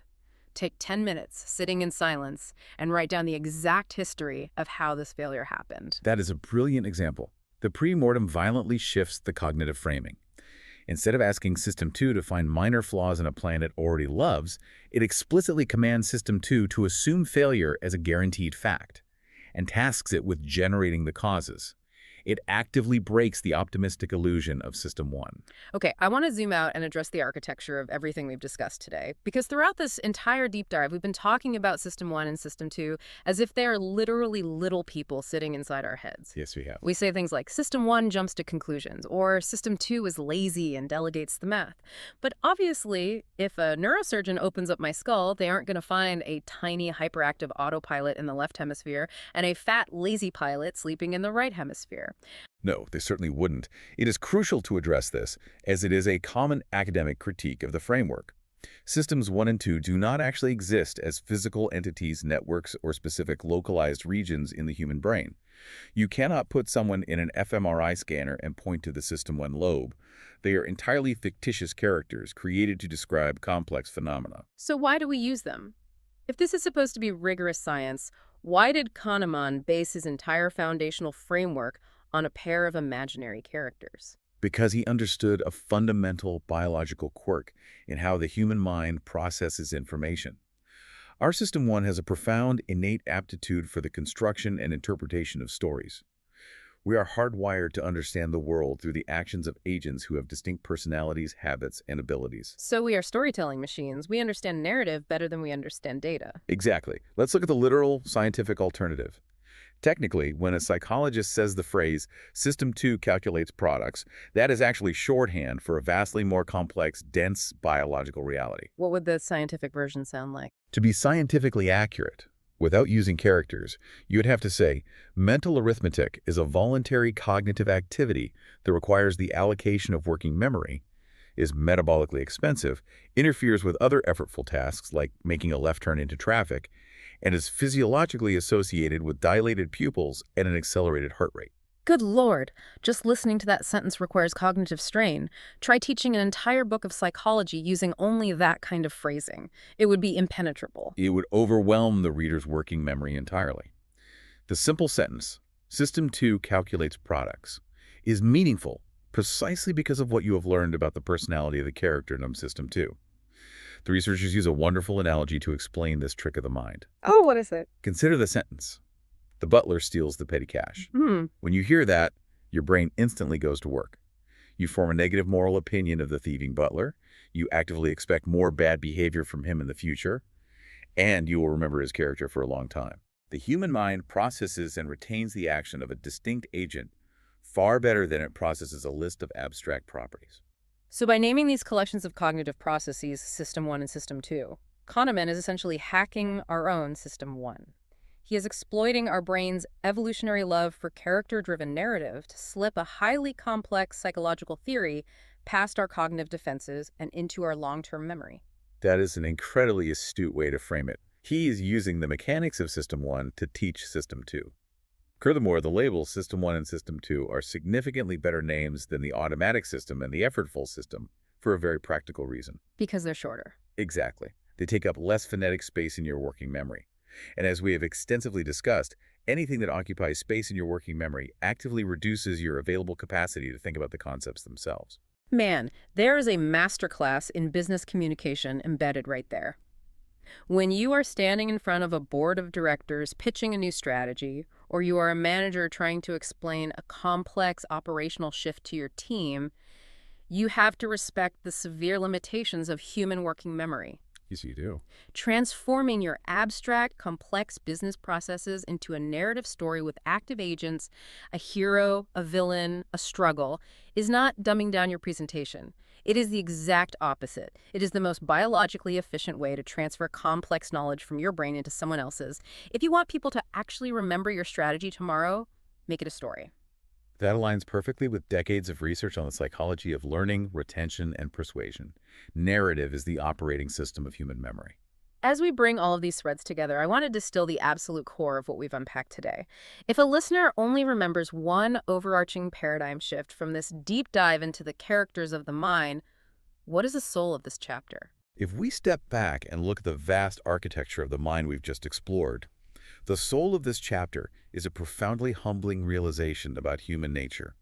We are simply not the completely conscious, rational, deliberate authors of our lives that we so deeply wish to believe we are. That's a tough pill to swallow. It is. We naturally instinctively identify our core self with System 2. We believe we are the pilot, holding the yoke, making the reasoned choices that dictate our path. But the true hero of the story, the vast secret author of the overwhelming majority of our choices, our judgments, our biases, and our daily actions, is the effortless, impulsive, deeply flawed System 1. It is a profound paradigm shift. System 1 is driving the car, and System 2 is just the lazy passenger riding shotgun. Occasionally, when a deer jumps into the headlights, System 2 grabs the wheel to avert disaster, but for the most part, it just sits back and invents logical-sounding excuses for why System 1 was driving us in this direction anyway. That is the reality of the human condition. We possess this intricate division of labor because it is incredibly metabolically efficient. It allows us to survive, to instantly recognize danger, and to navigate an overwhelmingly complex sensory world without being paralyzed by the need to analyze every single shadow and sound. Right. But that biological efficiency comes at a steep, often invisible cost. System 1 is inherently prone to systematic errors, to devastating cognitive illusions, and to a habit of quietly answering an easier question instead of doing the hard work of answering the complex question it's actually asked. And System 2, our supposed guardian of logic, is too often busy, overwhelmed, or simply too lazy to catch those errors before they become actions. It truly is a lifelong psychodrama playing out in our skulls. We have the impulsive, fast-talking, always-on protagonist generating every idea and feeling, and the capable but incredibly lazy bouncer who is supposed to be standing at the door of our actions, keeping the bad ideas out of the club, but who spends most of the night fast asleep in a chair. A very precise and memorable metaphor for the architecture of our cognition. Which leads me to a final, slightly terrifying thought for everyone listening to mull over until our next deep dive. We now know who these two characters are, we know how they share the workload, and we know that System 2 acts as the ultimate bouncer, the sole source of our logic, our focus, and our self-control. Yes. But if we know that System 2 runs on a strictly limited, easily depleted battery of metabolic energy, what happens to our morals, our judgment, and our behavior when that bouncer genuinely runs out of energy? That is the critical question that bridges cognitive psychology into behavioral economics and ethics. If you believe that your System 2 is firmly, permanently in charge of your professional beliefs, your moral compass, and your ability to resist temptation, wait until you discover the research on cognitive depletion. Oh, I'm bracing myself. Wait until you see just how easily your core self-control can be entirely dismantled by an act as simple and mundane as memorizing a string of 7 random numbers. Next time, we'll dive into the surprisingly fragile, metabolically expensive nature of human willpower, and we will examine the sometimes disastrous consequences of what happens when the lazy controller finally falls asleep at the wheel. I genuinely cannot wait to explore that. It changes how you view every decision you make after 3:00 p.m. But until then, the next time you look at a photograph of a stranger and instantly know they are furious, or the next time you feel your heart rate spike and your brain hit a brick wall when trying to calculate a tip at a restaurant, just pause for a second. Remember that you are watching the two hidden characters of your own mind step out from the shadows and take the stage. Have you ever felt just completely physically exhausted after doing absolutely nothing but sitting still at a desk for an hour? Oh, yeah. Constantly. Right. Or, wondered why, after a really long day of just navigating tricky meetings, you suddenly lack the willpower to resist, like a slice of chocolate cake. Yep. Or you end up snapping at a colleague over something completely trivial. Yeah. What if I told you that your ability to focus on a spreadsheet, your capacity to make a rational business decision, and your willpower to resist temptation, they all actually draw from the exact same highly limited physical battery in your body? It is a really profound realization, honestly. We have this tendency to think of mental work as something, ethereal. Like it's just happening in the cloud. Exactly, yeah. We imagine our thoughts happening in this abstract, boundless space, completely separate from our biology, but the reality is that paying attention is a deeply physical act. I mean, it demands a biological toll that's just as real as doing push-ups or, running a sprint. And that is exactly the mission of our deep dive today. We are going to explore the hidden mechanics of how our minds allocate energy. Yeah. We're going to dissect the severe biological limits of your cognitive capacity and really examine the natural evolutionary laziness of your brain. Which is a real thing. Oh, absolutely. And look, for anyone who makes decisions for a living, so whether you are an entrepreneur, a manager, or honestly just someone trying to optimize your own daily performance, understanding this mechanism is the ultimate shortcut because you can't manage your time or your team effectively until you understand exactly how the brain manages its power supply. Right. And to really get into the mechanics of this, we need to establish the two main players in our cognitive architecture here. The two systems. Yeah, exactly. The research we're exploring today relies on this brilliant framework that basically divides the mind into two interacting systems. First, we have what we call System 1. Okay. And this is your autopilot. It operates automatically, incredibly quickly, and with practically zero effort. I mean, it requires absolutely no voluntary control. So, if I see someone suddenly scream in terror, I don't have to consciously calculate, like, oh, they must be afraid. I just know it instantly. Right. That's System 1. Right. Or if I hear the phrase peanut butter and, my brain instantly serves up jelly. Precisely. System 1 is this associative machine, and it is just always running in the background. But then we have system 2. The slower one. Yeah, system 2 is the conscious, deliberate mind. It's the part that allocates attention to effortful mental activities that demand intense focus. Like what?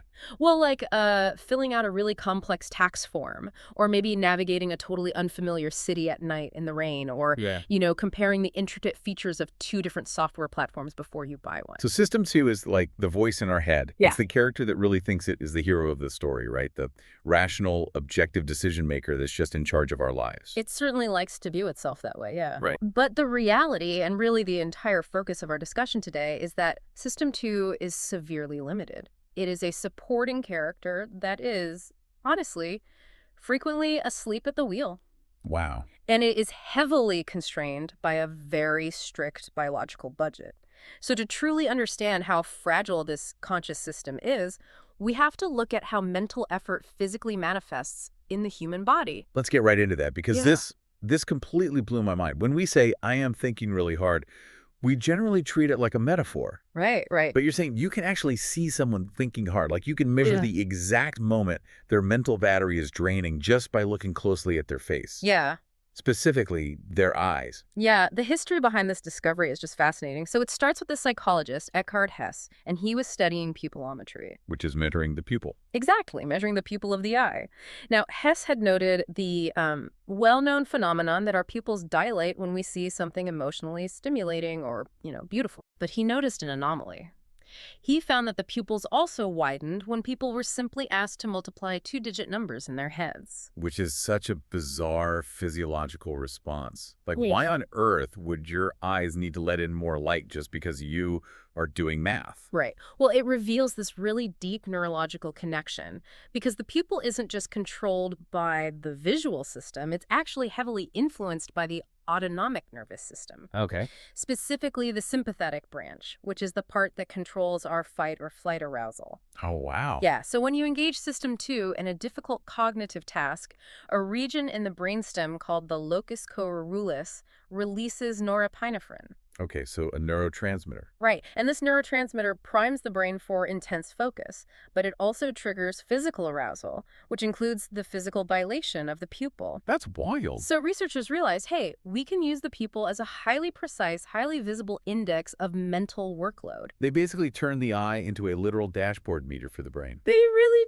did. Yeah. Okay, so they set up this experiment, right, where participants placed their heads on a chin rest, just staring at a camera, while infrared flash took a picture of their eye every single second. Yeah, very controlled. But they didn't just ask them to do, like, simple math. They put them through this cognitive stress test called the Add-1 task, and then an even more brutal version called the Add-3 task. Oh, yeah. It's intense. I really want to walk through how this works so that you, listening right now, can feel exactly what this demands of your brain. It is a remarkable exercise in cognitive strain, truly. Okay, so imagine you are sitting there and you hear a metronome, just a steady, unforgiving beat, tick, tick, tick. You are given a string of 4 random digits spoken on the beats. Right. Let's say it's 5, 2, 9, 4. You have to hold those 4 numbers in your mind, and the metronome just keeps ticking. Yeah. You wait for 2 empty beats. Then, perfectly in time with that rhythm, you have to speak a new string of 4 numbers where every single digit has been increased by 1. So for the input 5, 2, 9, 4, the participant has to calculate and speak out loud. 6, 3, 0, 5. And you have to do this entirely in your head. No paper. Right. Just try it for a second. Your brain has to hold the original string, line up the transformation rules, add 1 applied to the first digit, Yep. hold that new result in a mental staging area, move to the second digit, apply the rule, hold that result. I mean, it is an insane juggling act. It really is. And then there is the Add-3 task. Mhm. You have to add 3 to every single digit. So 5, 2, 9, 4 becomes 8, 5, 2, 7. And look, if you ask someone to do the Add-3 task with a string of more than 4 digits, their cognitive system essentially redlines. Like an engine overheating. Exactly. Yeah. It pushes human working memory to its absolute breaking point within a matter of seconds. So what exactly were the cameras seeing while these people were suffering through this? Well, the pupillary response followed this very specific, highly predictable inverted V trajectory. An inverted. Yeah, like an upside-down V. So as the participant hears the digits one by one, the pupil begins to swell, the cognitive load is accumulating, Right. then the dilation reaches an absolute maximum peak during that silent pause, the exact moment they are mentally rushing to finalize the transformed string of number. The hardest part. Exactly. And then, as they speak the answer and sort of unload their short-term memory, the pupil gradually shrinks back down to its normal size. The source material mentions that during the add 3 task, the pupil dilates by up to 50% of its original area. It's massive. And the person's heart rate shoots up by about 7 beats per minute. I mean, that is a cardiovascular response to sitting completely still and just thinking. It totally demonstrates that intense cognitive work is literally interpreted by the body as a state of acute physical stress. Wow. But, the real eureka moment for the researchers didn't actually happen during the intense math part. Oh, really? No, it happened during a break. One of the scientists was just looking through the camera while a participant was having a normal, casual conversation with the lab assistant. Right. And the scientist noticed that the participant's pupil remained incredibly small. I mean, it barely fluctuated at all. Now, I want to isolate what you just said because that feels deeply counterintuitive to me. How so? Well, when we are having a conversation, we feel incredibly active, right? Yeah. We are listening to words, we're interpreting tone, formulating our own responses, managing our facial expressions. How is that not causing massive cognitive strain? Well, it all comes down to how human beings evolved. Okay. We are highly social primates. So over millions of years, our brains developed incredibly efficient, dedicated neural pathways specifically for language, social cues, and basic interaction. Oh, I see. Yeah, so System 1 handles almost all of casual conversation. It just runs on these highly optimized, low-energy subroutines. But we definitely did not evolve dedicated neural circuitry to temporarily hold arbitrary strings of numbers and sequentially transform them under a rhythmic time pressure. Right. We don't have a biological app for the add 3 task. Exactly. Because it requires a totally novel rule application, it has to be routed entirely through System 2. Which is expensive. Right. It utilizes working memory, which is notoriously constrained and highly metabolically expensive. So the big realization from the lab was that our normal mental life is conducted at the pace of a comfortable, slow stroll. Okay. Casual conversation, walking familiar routes, making routine choices. These are strolls. But the add 3 task, that is a frantic, all-out, lungs-burning sprint? Okay, so that raises a huge question then. Yeah. If I try to physically sprint at my absolute maximum speed, I can maybe keep it up for under a minute before my legs just flood with lactic acid and I collapse. Right. I literally cannot force my muscles to keep firing. So what happens when we force the brain to sprint for too long? Do we just experience a mental collapse? Well, the biological governor kicks in much the same way as your legs, actually. Yeah. If you push the cognitive system to sprint for too long, it literally refuses to cooperate. In those pupilometry experiments, when the researchers exposed participants to more digits than their working memory could possibly hold, so say an add 3 task with 7 digits, the pupils didn't just keep dilating until the eye exploded. Right. That would be bad. Right. They reached a point of maximum strain, and then the pupils actually shrank. Wow. The brain recognized an impossible task, realized it was draining vital metabolic resources on a lost cause, and simply aborted the mission. It just stopped investing energy. Think about the practical implications of this, especially if you are in business. Let's say you are pitching a complex new software integration to a prospective client. Correct. Or you are a manager and you're rolling out a really convoluted new compensation structure to your team. Yeah. You have spent months with this material. You have built the neural pathways. So for you, explaining it is a comfortable stroll. Right. But for your audience, absorbing multiple new variables, holding them in working memory, and trying to see how they all interact, that is a frantic cognitive sprint. You are inadvertently forcing them into an add 3 task. Exactly. And what happens, you think you are being comprehensive, but their brains are experiencing actual physical fatigue. Yeah. Their heart rates are elevating, their locus coeruleus is firing, and eventually that biological governor kicks in. Their pupils shrink. They might nod politely, but their brains have completely aborted the mission. If you make your audience do mental math, you lose them. It's so true. To be an effective communicator, you really must aggressively format your information to keep your audience's system, too, at a walking pace. Keep them walking. Exactly. But, the dangers of a cognitive sprint actually go far beyond just losing your train of thought. What do you mean? Well, because mental sprinting is so incredibly demanding, the brain has evolved strict, ruthless triage mechanisms to protect itself from crashing. And this protection mechanism can induce a state of literal blindness. Oh, this is one of the most unsettling phenomena in psychology. Yes, it is. We are talking about inattentional blindness, which was famously demonstrated by the invisible gorilla experiment. Right, by Christopher Chabris and Daniel Simons. Yes, for those who haven't encountered it, the setup is deceptively simple. Viewers are shown a short video of two teams passing basketballs back and forth. One team is wearing white shirts, the other team is wearing black shirts. Okay.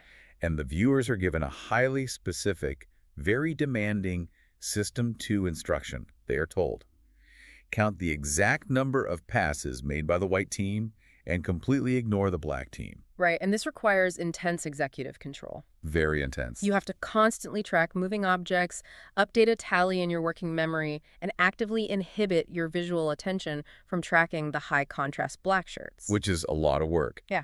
So halfway through this video, a person wearing a full, highly realistic gorilla suit walks directly into the middle of the basketball court. They turn to the camera, they thump their chest, and then they slowly walk off screen. The gorilla is fully visible for 9 whole seconds. 9 seconds. 9 seconds. Yet, when you ask the viewers afterward if they saw anything unusual, roughly half of them say no. They completely miss the gorilla. And it's funny because when they are shown the video a second time without the counting task, they are utterly astounded. They don't believe it. Right, they often accuse the researchers of switching the video on them because they are completely blind to their own blindness. But how is that neurologically possible? I mean, the light reflecting off the gorilla suit physically entered their retinas. Yes. The optic nerves sent the signal to the brain. How do you just not see a gorilla? Well, to understand this, we have to reevaluate how vision actually works. Seeing isn't just like a camera recording a video file. Right. It's an active construction process that requires attentional resources. Whoa. So usually detecting unexpected objects or movement in our environment is a fundamental automatic function of System 1. Because we need to survive. Right. Evolution demands that we notice anomalies. You know, a predator in the brush, a sudden movement in our peripheral vision. But even this automatic surveillance requires a tiny, tiny allocation of baseline attention. Oh, I see. So there's a baseline power requirement just to keep the security cameras running. Exactly. But when System 2 is engaged in a task that demands 100% of available cognitive resources, like the intense tracking and counting of the basketballs, there is simply no power left for that baseline surveillance. A battery is tapped. Completely. The brain allocates all visual processing power to the foveal focus on the white shirts, and the visual cortex literally stops rendering the unexpected data into conscious awareness. That is wild. The eye saw the gorilla, but the conscious mind never received the memo. Now, the researchers in the pupillometry lab actually tested this exact phenomenon with the AD1 task, didn't they? They did, yeah. They wanted to map this blindness to the exact millisecond of cognitive load. Yeah. So while participants were performing the AD1 task, the researchers occasionally flashed a bright letter K on the screen right in front of them. Just the letter K. Just a letter K. And when the letter was flashed at the very beginning of the trial, or at the very end during the unloading phase, participants noticed it almost every single time. Because they had cognitive capacity. Exactly. But when the letter was flashed precisely at the peak of the inverted V, so the exact moment their pupils were widest and their brains were straining to transform the digits, they missed the letter entirely. It's like their brain just shut off the outside world. This requires a whole new way of thinking about attention. I actually want to try out an analogy here. Okay, let's hear it. The source material compares this to a household electricity meter, right? Where if you plug in too many appliances, the breaker trips and the whole house goes dark. Right, the classic fuse box analogy. But based on what you just explained about the visual cortex, it feels much more sophisticated than a simple fuse box. It's not just shutting down, it's actively prioritizing. That is an astute observation. Let's refine the analogy then. Okay, so it's more like a modern, intelligent hospital power grid. I like this. If the hospital is running normally, everything gets power. The surgical wings, the life support, but also the cafeteria lighting and the decorative fountains in the lobby. Sure. But if a massive storm hits and the hospital has to switch to a limited backup generator, the system doesn't just crash. It immediately identifies the critical life support systems and routes all available power to them, while simultaneously, ruthlessly cutting the power to the cafeteria and the fountains. That is a highly accurate representation of human executive function. The brain is performing high-stakes triage. Triage, right. Think of the real-world application here. Imagine you are driving your car on a highway and you're engaged in a deep, emotionally complex conversation with your passenger. Okay. Your brain is running driving on autopilot. That's system 1, while system 2 is handling the conversation. But suddenly, the car ahead of you slams on its brakes and swerves. Storm hits. Exactly. In that millisecond, your brain identifies an existential threat. It immediately triggers a massive reallocation of cognitive resources. Wow. It diverts all power away from the auditory processing and the verbal generation required for your conversation, and it routes everything to spatial awareness, motor control, and reaction time. You literally stop hearing your passenger. You go deaf. Yeah, your brain makes you temporarily deaf and mute so that you can survive the maneuver. It shuts down the cafeteria to power the surgical wing. I love that. Exactly. But this triage mechanism is incredible, but it also reveals just how stingy the brain is with its energy. If the brain is this aggressive about shutting down non-essential functions to save power during a crisis, it stands to reason that it tries to save power during normal operations, too.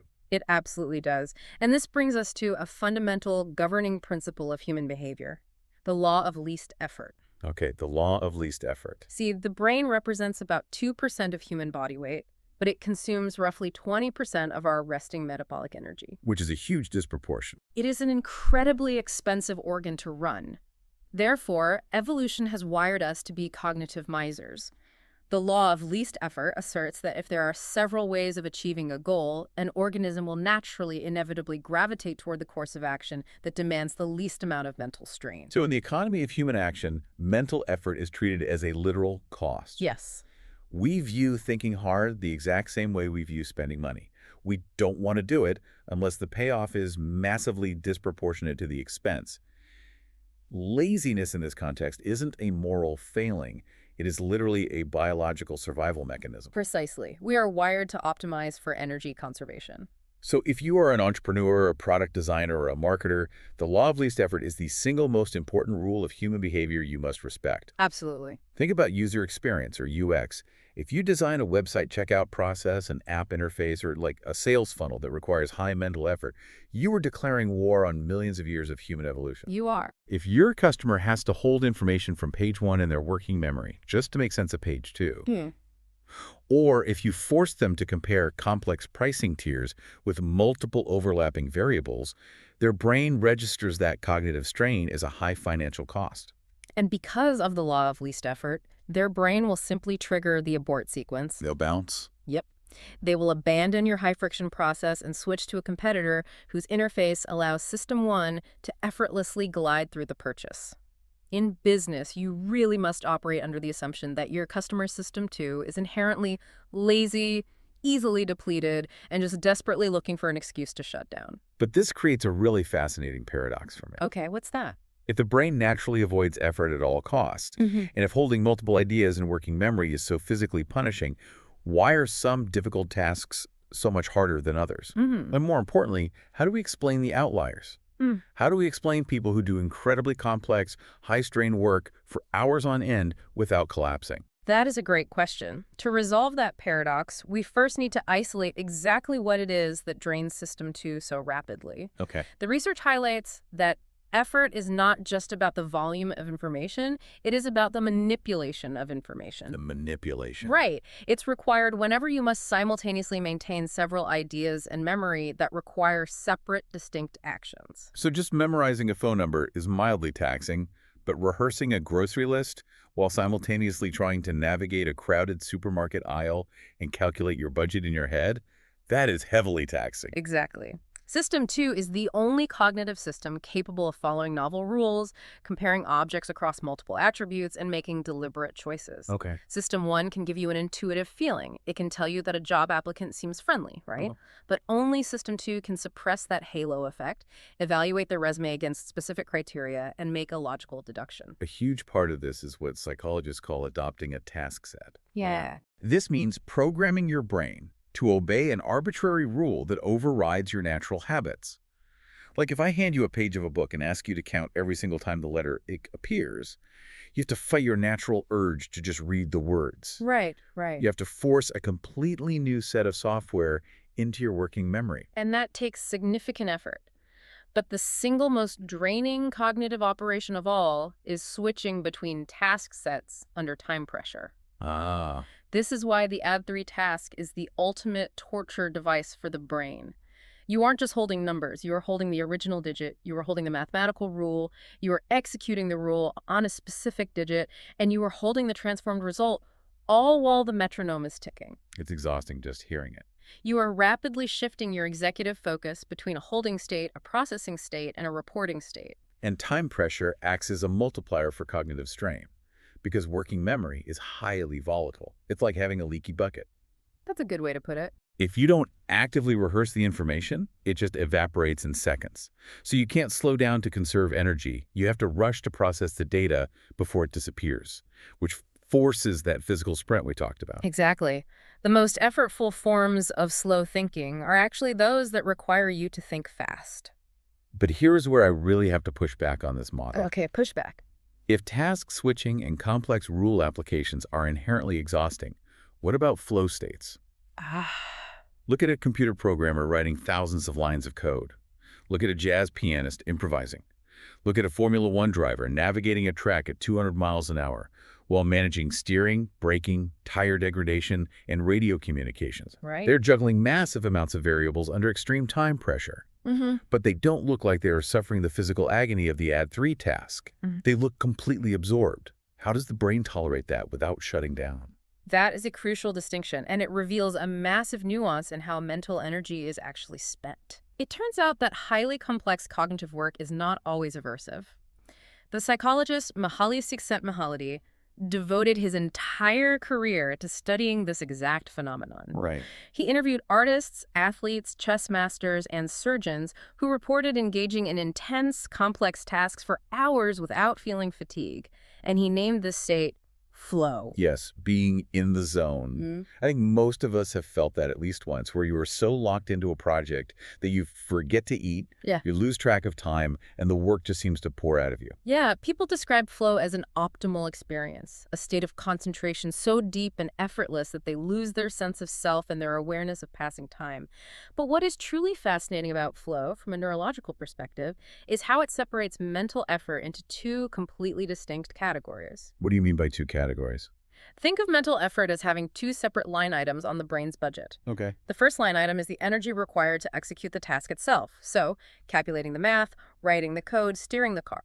The second line item is the energy required for the deliberate executive control of attention. That's the willpower required to force yourself to sit in the chair, ignore your phone, block out background noise, and keep your mind from wandering. Okay, this is a massive paradigm shift.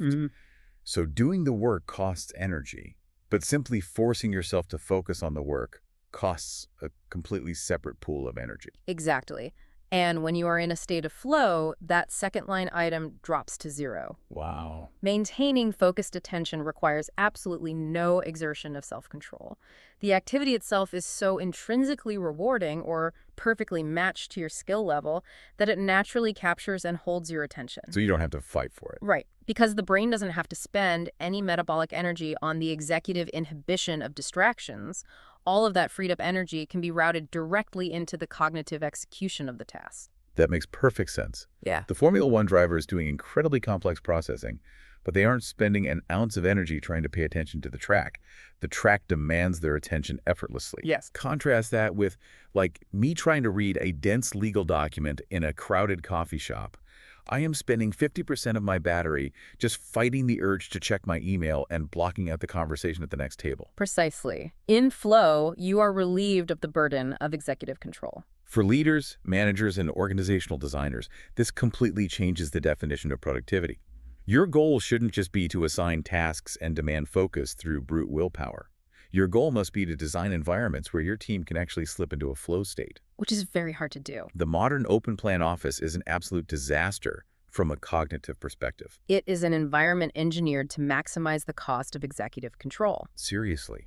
If you put your most expensive knowledge workers in a room with constant visual movement, unpredictable noise, and nonstop Slack notifications, you are forcing them to burn half their daily glucose just running the inhibition software to block out the noise. Yeah. They have to use pure willpower just to keep their eyes on the screen. If you remove the friction and protect their attention, you remove the need for that exhausting self-control, and System 2 can dedicate all its capacity to doing brilliant work. And this brings us to a critical and somewhat daunting biological reality. Flow is rare. Yeah, very true. Most of the time, for most people, completing difficult work requires executive control. We have to force ourselves to pay attention. We have to exert willpower. And research has uncovered a deeply uncomfortable truth about willpower. Which is? The self-control required to stay on task, the cognitive reasoning required to solve a problem, and the emotional regulation required to suppress a feeling. They all draw from the exact same highly limited pool of biological energy. This is the concept of ego depletion. Yes, it is. And the experiments that prove this are some of the most fascinating and bizarre in modern psychology. The research was pioneered by the psychologist Roy Baumeister and his colleagues. They wanted to prove that willpower isn't just a metaphor for mental toughness. It is a finite resource that can literally be spent. Baumeister's core thesis is that any effort of will or self-control is fundamentally tiring. Oh. If you have to force yourself to do something you don't want to do or suppress a natural impulse, you are draining a shared central reservoir. Consequently, you will be significantly less willing or less able to exert self-control when the next completely unrelated challenge comes around. Let's break down the actual experiments because they illustrate this perfectly. In one study, researchers brought people into a lab and gave them a cognitive load. Right. They asked them to memorize a list of 7 digits. So System 2 is busy, the working memory buffer is full. Yep.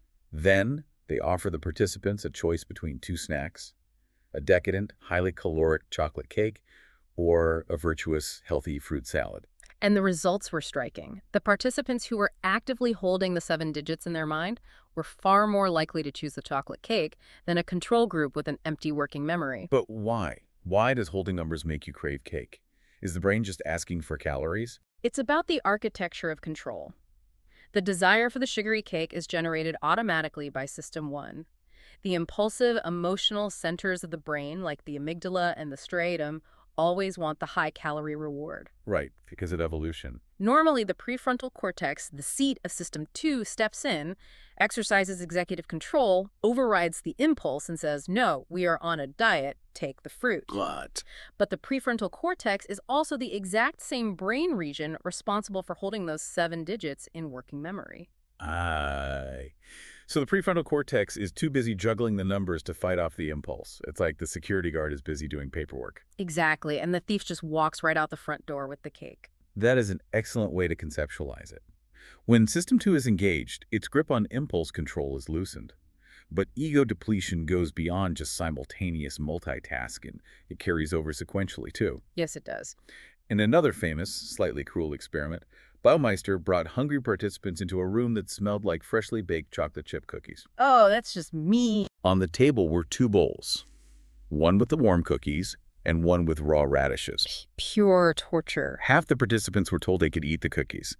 The other half were instructed that they were only allowed to eat the radishes and they had to actively resist the cookies. Right, and it takes a massive amount of self-control to eat a bitter radish while staring at a warm cookie. After this agonizing phase, all participants were taken into another room and given a complex cognitive puzzle to solve.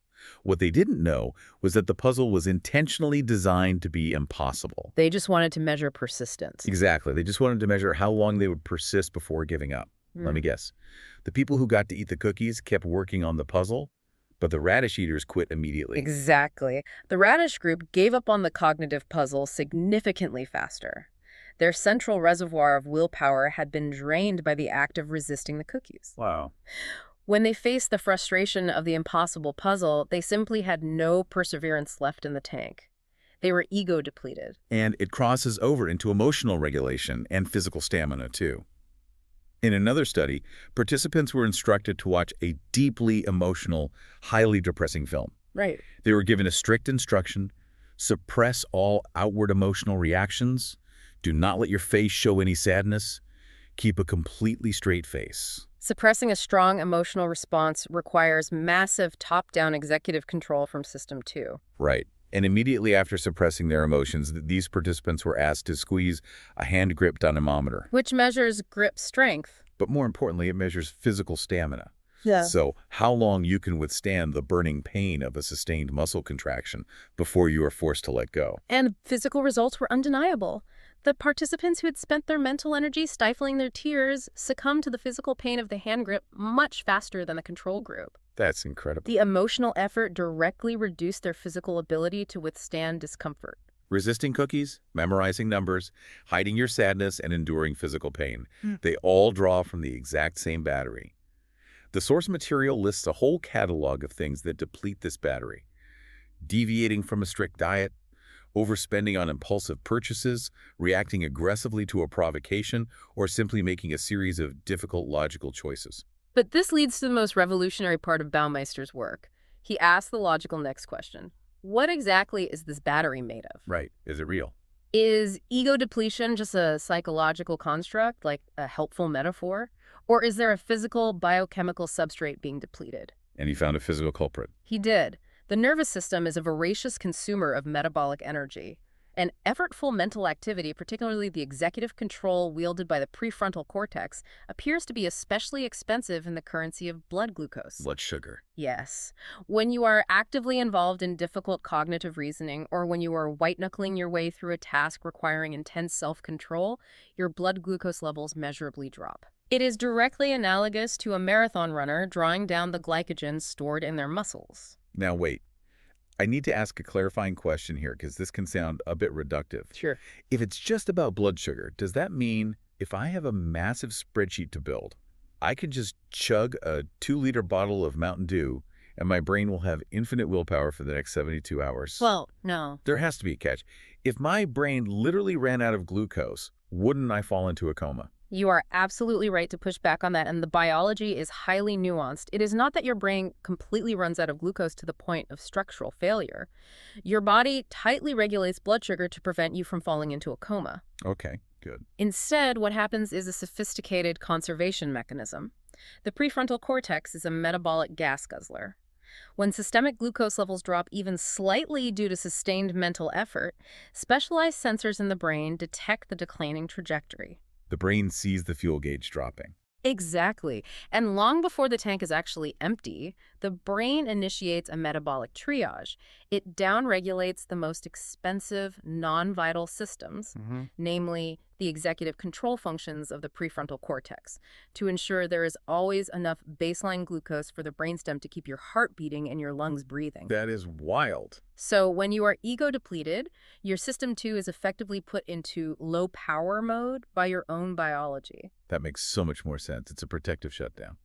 And regarding the Mountain Dew. Well, Baumeister's experiments did show that ingesting a glass of lemonade sweetened with real glucose, but not artificial sweetener, could rapidly reverse the acute effects of ego depletion. Really? Yeah, it restored performance on cognitive tests. However, sugar is not a magic infinite stamina glitch. Right. Over long periods, sustained mental effort also leads to central fatigue, the buildup of metabolic waste products like adenosine in the brain, which induces sleepiness regardless of how much sugar you consume. But in the short term, restoring blood glucose restores the brain's willingness to allocate energy to system 2. The practical takeaways from this are profound for anyone navigating a high-stakes career or personal life. As a professional, your cognitive busyness directly and mechanically compromises your moral, rational, and strategic choices. It absolutely does. If your system 2 is depleted, if you have been in back-to-back meetings all day, if you have been suppressing your frustration with a difficult client, if your glucose is dropping, you are biologically compromised. In a state of ego depletion, the data shows we are statistically far more likely to make selfish choices, to rely on superficial stereotypes, to reel to instant gratification, and to make careless logical errors. This is why you must never, ever schedule your most important strategic decisions or a high-stakes negotiation at 5:00 p.m. on a Friday. Never. If you are finalizing a major contract after a week of stressful travel, your prefrontal cortex is in low power mode. You will take the path of least resistance. You will concede deal points you shouldn't, simply because fighting for them requires cognitive strain you no longer possess. You have to respect the biology of your willpower. Build friction into your day to protect your battery. And this physiological reality leads us perfectly into the final critical mechanism we need to understand. Okay.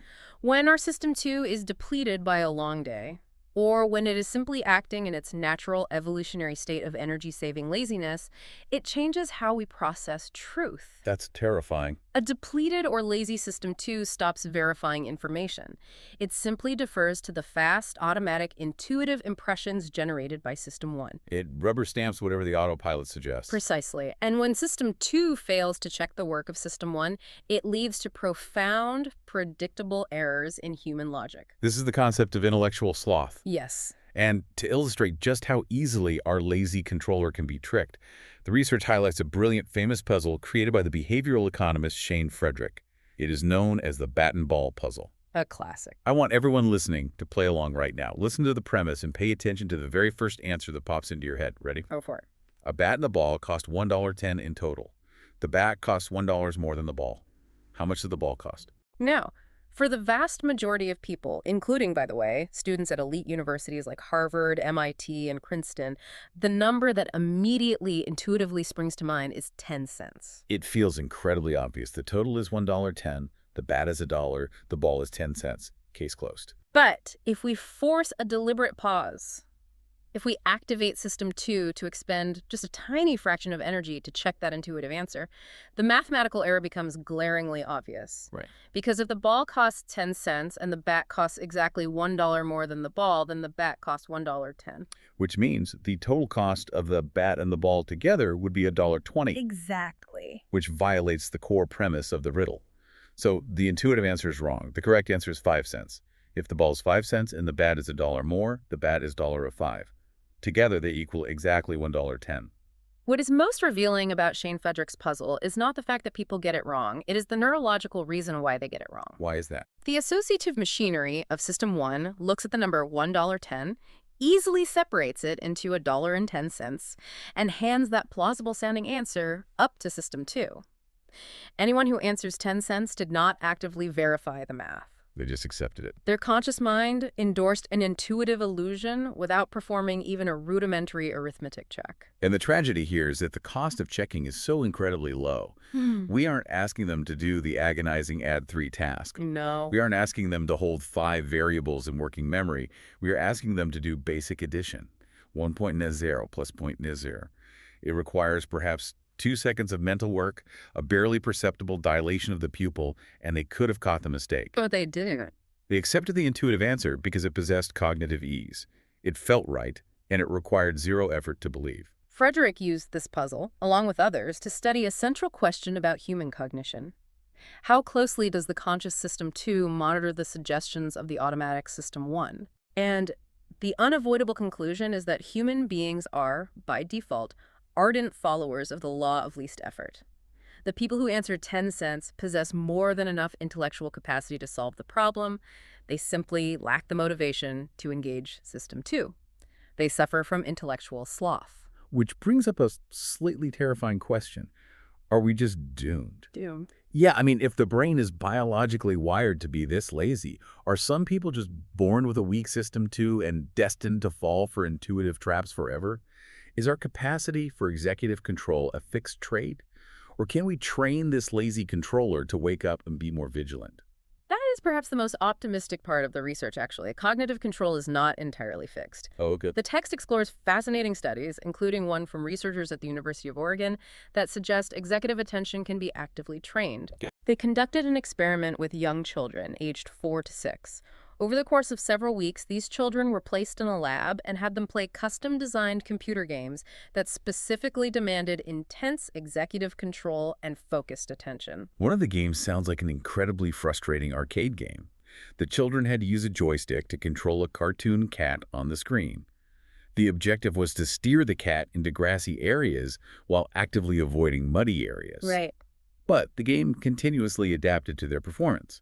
As they got better, the grassy safe zones shrank, and the muddy hazard zones expanded. It required increasingly precise top-down control of their visual attention and motor skills. They had to constantly inhibit the impulse to move erratically. It was a gym for the prefrontal cortex. Precisely. Yep. And the results were remarkable. Training their attention in this specific gamified way not only improved their executive control within the context of the game, but the benefits generalized. Yeah, the children who received this attention training actually showed significant increases in their scores on standardized nonverbal tests of general intelligence. Furthermore, neurological assessments suggested that the training had physically strengthened the efficiency of the neural networks involved in executive control. We're talking about neuroplasticity. By forcing the brain to repeatedly engage System 2, they were strengthening the literal white matter tracks that connect the prefrontal cortex to the rest of the brain. The pathway for executive control became faster and more efficient. It implies that failing simple logical tests like the bat and ball puzzle is often a symptom of insufficient motivation and a lack of trained cognitive engagement, rather than a lack of raw, innate intelligence. That's a huge relief. The researchers note that individuals who avoid intellectual sloth share a common characteristic. They are fundamentally more engaged, they are more intellectually active, more alert, and crucially, they're highly skeptical of their own initial intuitions. They have built a habit of friction. They do not allow their lazy System 2 to simply rubber stamp the fast, flawed, easy impressions generated by System 1. They have cultivated a deliberate pause. In the precise language of cognitive psychology, we call these individuals more rational. They recognize the sensation of cognitive ease, the feeling that an answer is obvious, and they treat that feeling as a trigger to verify, rather than a signal to accept. Think about the massive competitive advantage this represents in the real world. In a corporate environment, in a boardroom, or in a startup, cultivating a culture of engagement, building processes that force a deliberate pause to check the easy, intuitive answer will save you from countless catastrophic errors. Absolutely. You do not want a management team that instantly agrees a new marketing strategy is brilliant just because the PowerPoint looks nice and the logic feels easy. You want a team that embraces the 5 seconds of cognitive strain to ask, wait, does the bat actually cost $1.10? You want an organization that recognizes the biological limitations of its own decision makers and builds systems to compensate for that inherent laziness. Which perfectly synthesizes everything we have unpacked in this deep dive. The models we've explored completely shatter the illusion of the human mind as a flawless, rational computer. We'd like to think of ourselves as these hyperlogical beings, floating above our biology, making objective choices. Right. But the reality is that our conscious mind System 2 is a fragile, metabolically expensive, and inherently lazy instrument operating on a strict, unrelenting physical budget. Every time you focus, every time you suppress an emotion, and every time you force yourself to solve a complex problem, you are draining a finite currency. Your pupils dilate, your locus coeruleus fires, your blood glucose drops, and your brain is constantly calculating whether the effort is worth the biological cost. The most effective learners, leaders, and entrepreneurs are the ones who accept this reality. They don't just rely on brute force willpower to power through their day because they know the battery will eventually die. They respect the law of least effort. Yep. They actively design their daily routines and their work environments to avoid unnecessary cognitive friction. They remove distractions to foster flow states, conserving their precious executive control.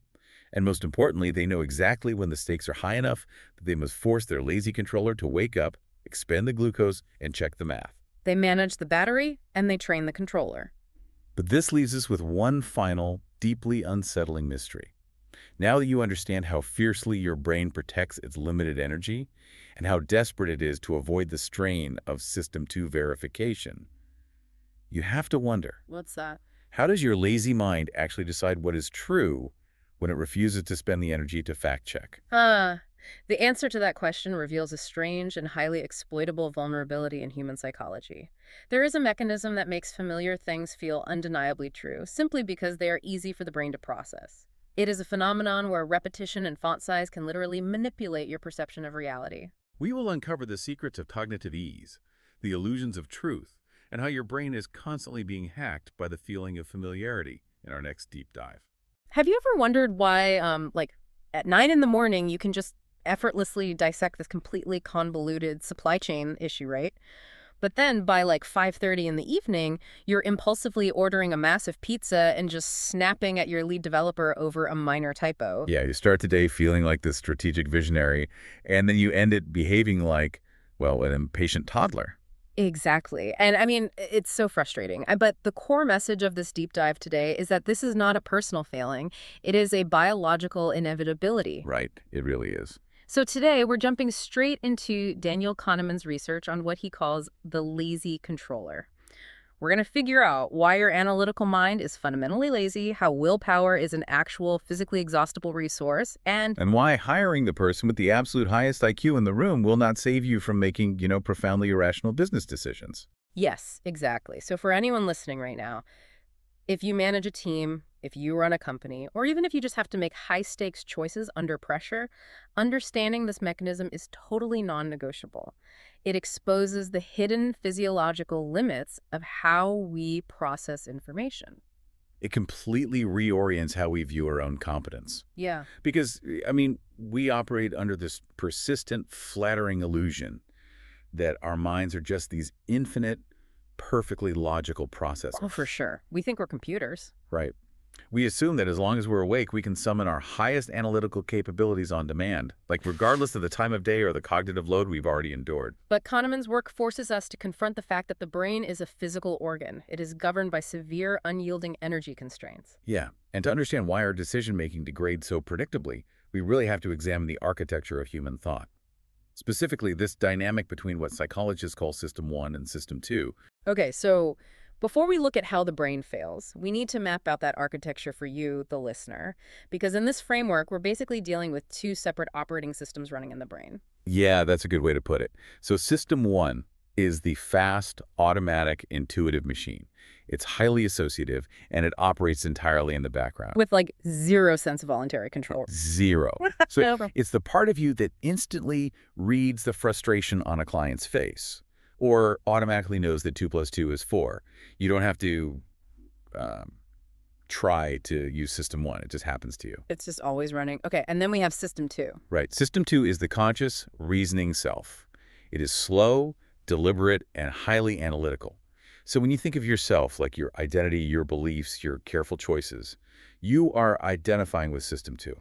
It's the voice in your head doing the heavy lifting. Yes, it computes complex equations, fills out tedious tax forms, or forces you to keep your composure when a vendor misses a critical deadline. System 2 takes over when things get difficult. But the defining characteristic of System 2, which is basically the core theme we are analyzing today, is that it is inherently lazy. Unbelievably lazy. Right. It only engages when it absolutely has to, and it prefers to operate at the absolute minimum energy output possible. To put that into perspective, we need to look at what the mind's baseline actually is.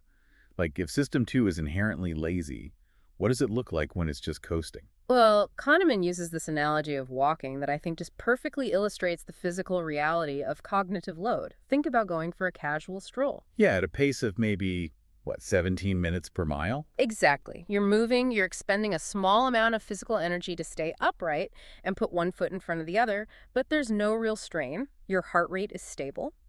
And at that 17-minute mile pace, your physical exertion is low enough that your cognitive capacity remains entirely unimpeded. You can walk at that speed while having a deep philosophical conversation. Or monitoring the traffic around you, making plans for dinner. Right. The mental budget required to manage the physical act of strolling is negligible. And this physical state is the perfect mirror for the natural speed of System 2. So when our minds are operating at this baseline, we expend a tiny bit of mental energy just to stay aware, parse random thoughts, make routine choices. But there's no tension. The cognitive load is comfortably within our operating limits. The friction only appears when we force a change in that pace. Right, so if you accelerate that walk from a 17-minute mile to a 14-minute mile, the entire dynamic shifts. You are no longer just strolling, you are speed walking. You have to consciously command your legs to move faster. Yes, and you have to actively resist the natural urge of your body to slow back down to that comfortable stroll. And Kahneman points out that as soon as you force this physical acceleration, your cognitive capacity plummets. It really does.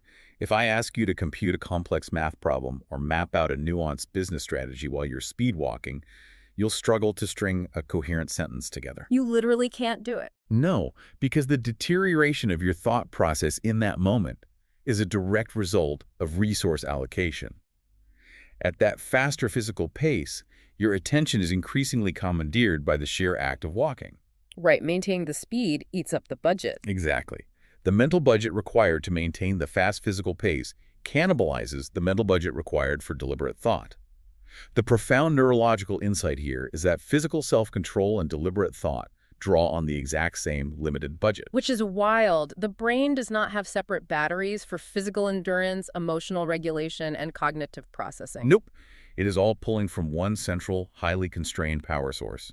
Okay, let's unpack this. It sounds like you're describing a computer's central processing unit, like driving a car, right?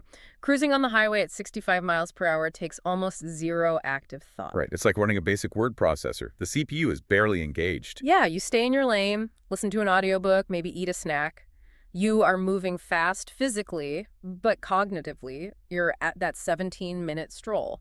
But navigating a tight, dark, unfamiliar parking garage. With those concrete pillars like inches from your mirrors, suddenly you have to turn the radio down, grip the steering wheel, and lean forward. You are barely moving physically, but you're allocating your entire cognitive RAM to that one demanding task. And if the passenger tries to ask you a complicated question, you have to shush them. You do, because the brain literally cannot compute the spatial geometry of the parking garage and the logic of the conversation simultaneously.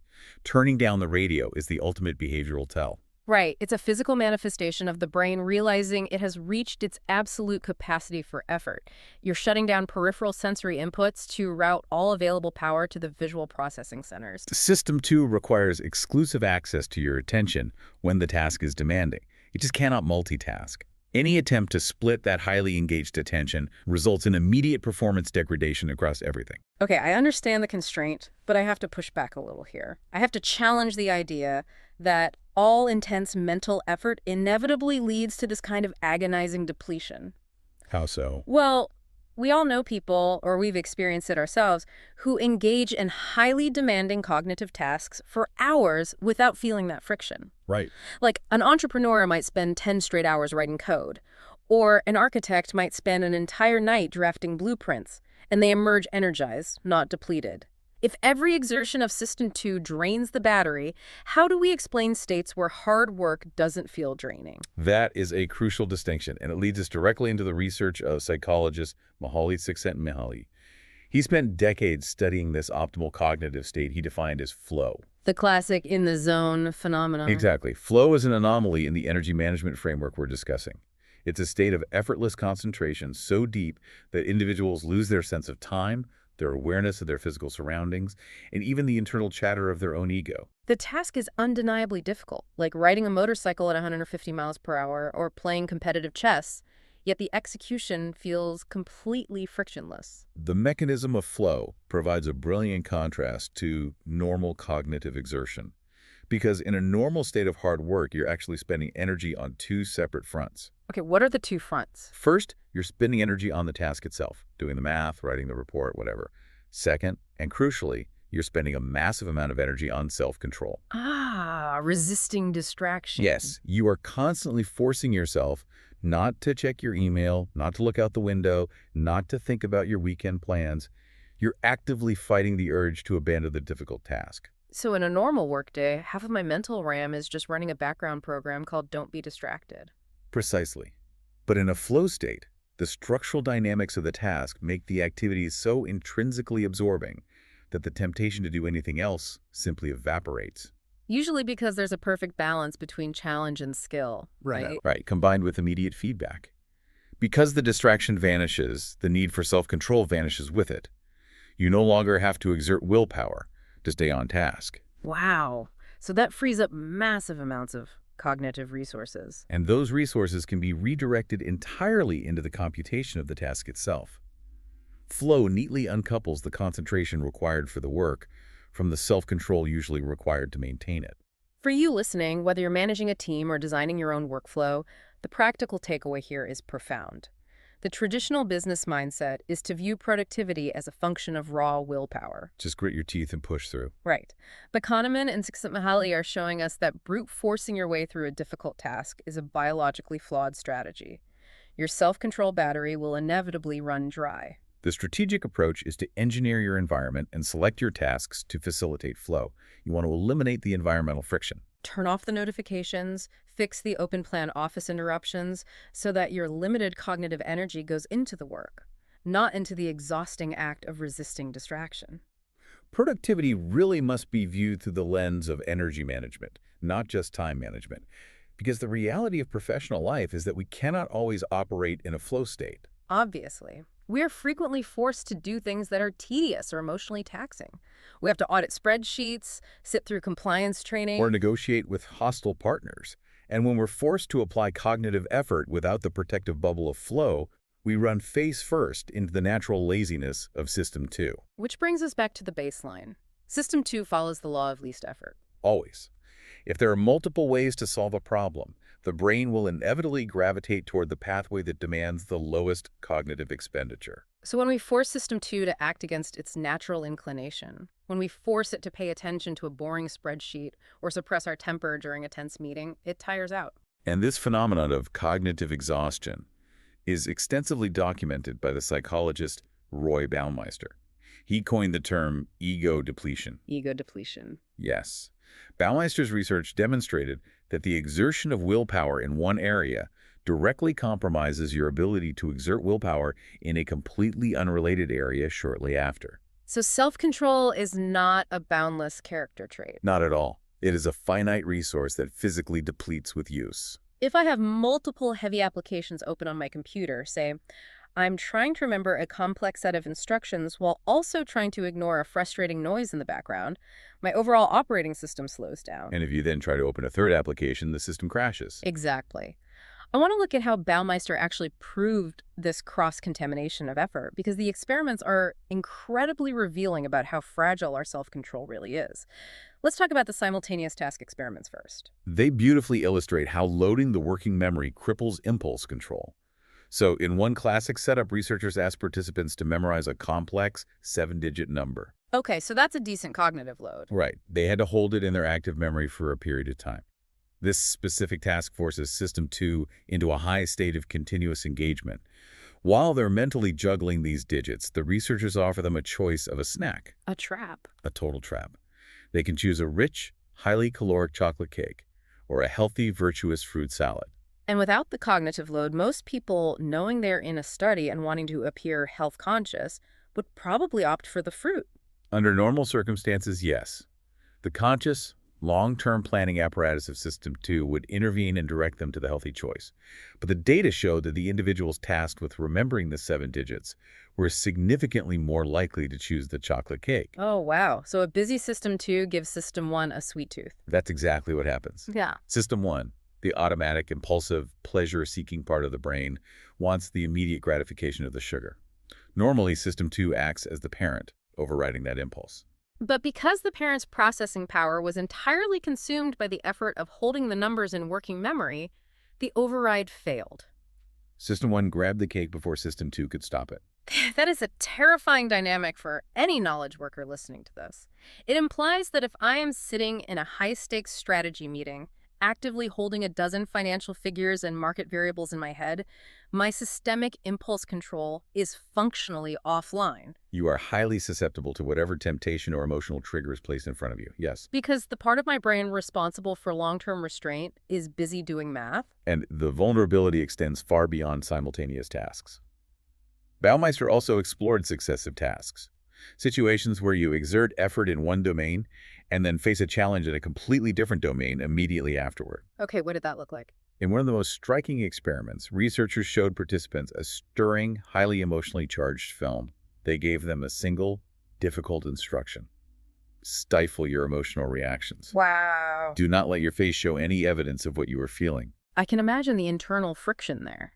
The autonomic nervous system is triggering a physical response to the emotional content, and the conscious brain is having to manually suppress the facial muscles. That requires constant, vigilant override.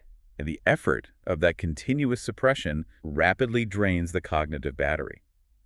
To measure the extent of this depletion, the researchers subsequently asked those same participants to perform a test of physical stamina. Wait, physical stamina? Yes.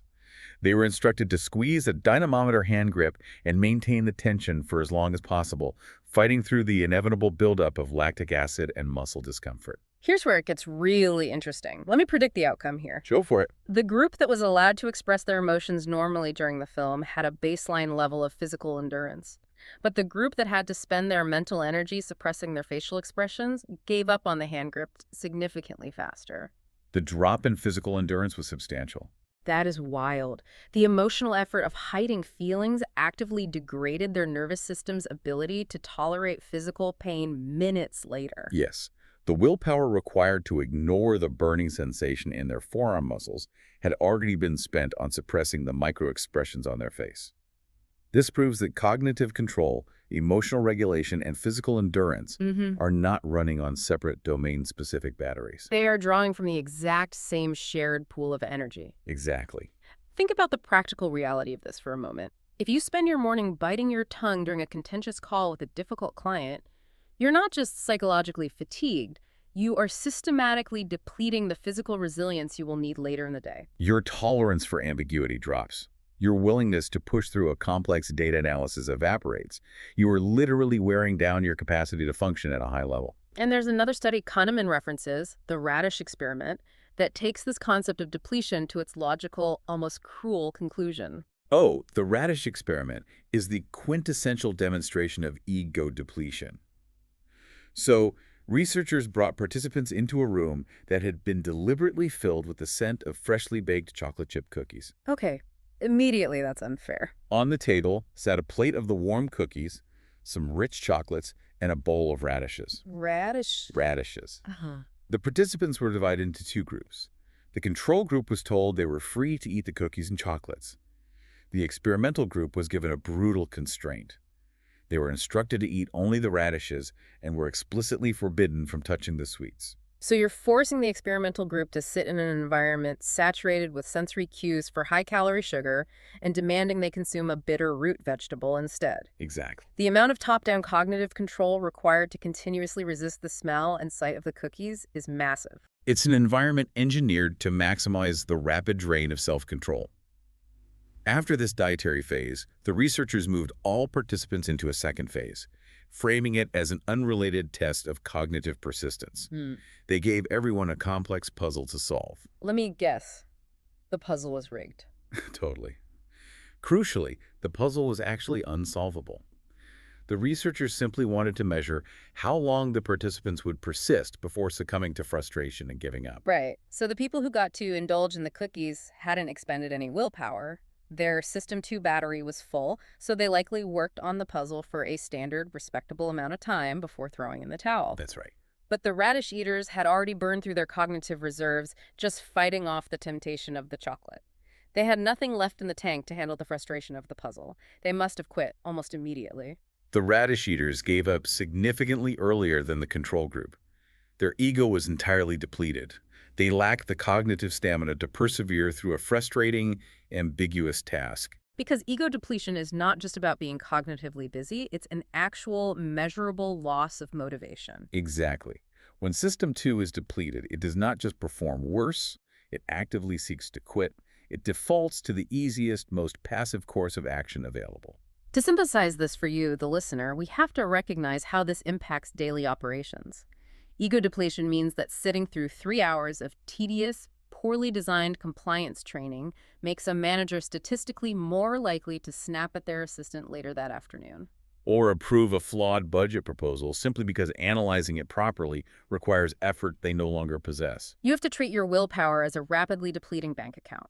You do not schedule a critical strategic pivot, a major contract negotiation, or a complex hiring decision at 4:30 p.m. after a day filled with emotionally draining tasks. If you do, you are guaranteeing that System 1 will make the decision for you, and it'll choose whatever path requires the least resistance. The scheduling of cognitive effort is perhaps the most overlooked element of corporate strategy.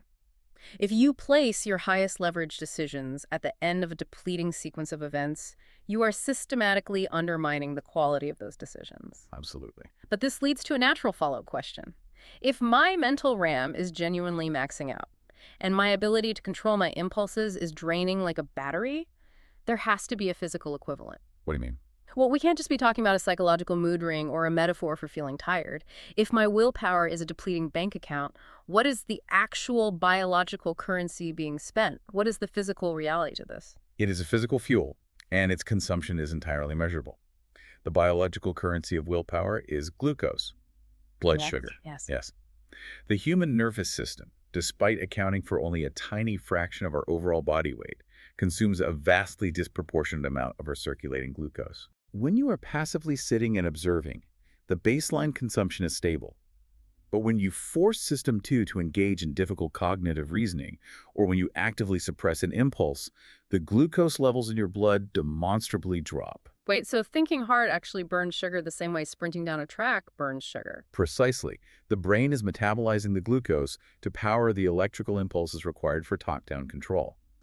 Kahneman compares it directly to a runner, drawing down the glycogen stored in her muscles during a sprint. The brain is literally executing a mental sprint. And it is burning through the available glucose to fuel the effort. The bold, almost radical implication of this biological fact is that if ego depletion is directly tied to a drop in available blood glucose, you should theoretically be able to reverse the effects of a lazy depleted System 2 simply by ingesting sugar. You should be able to literally feed your willpower. Yes. That is a massive claim. It implies that poor decision-making isn't always a failure of intellect or character. Sometimes it's just a failure of digestion. Did Baumeister's team actually prove that restoring glucose restores cognitive control? They tested it directly in what we can refer to as the lemonade study.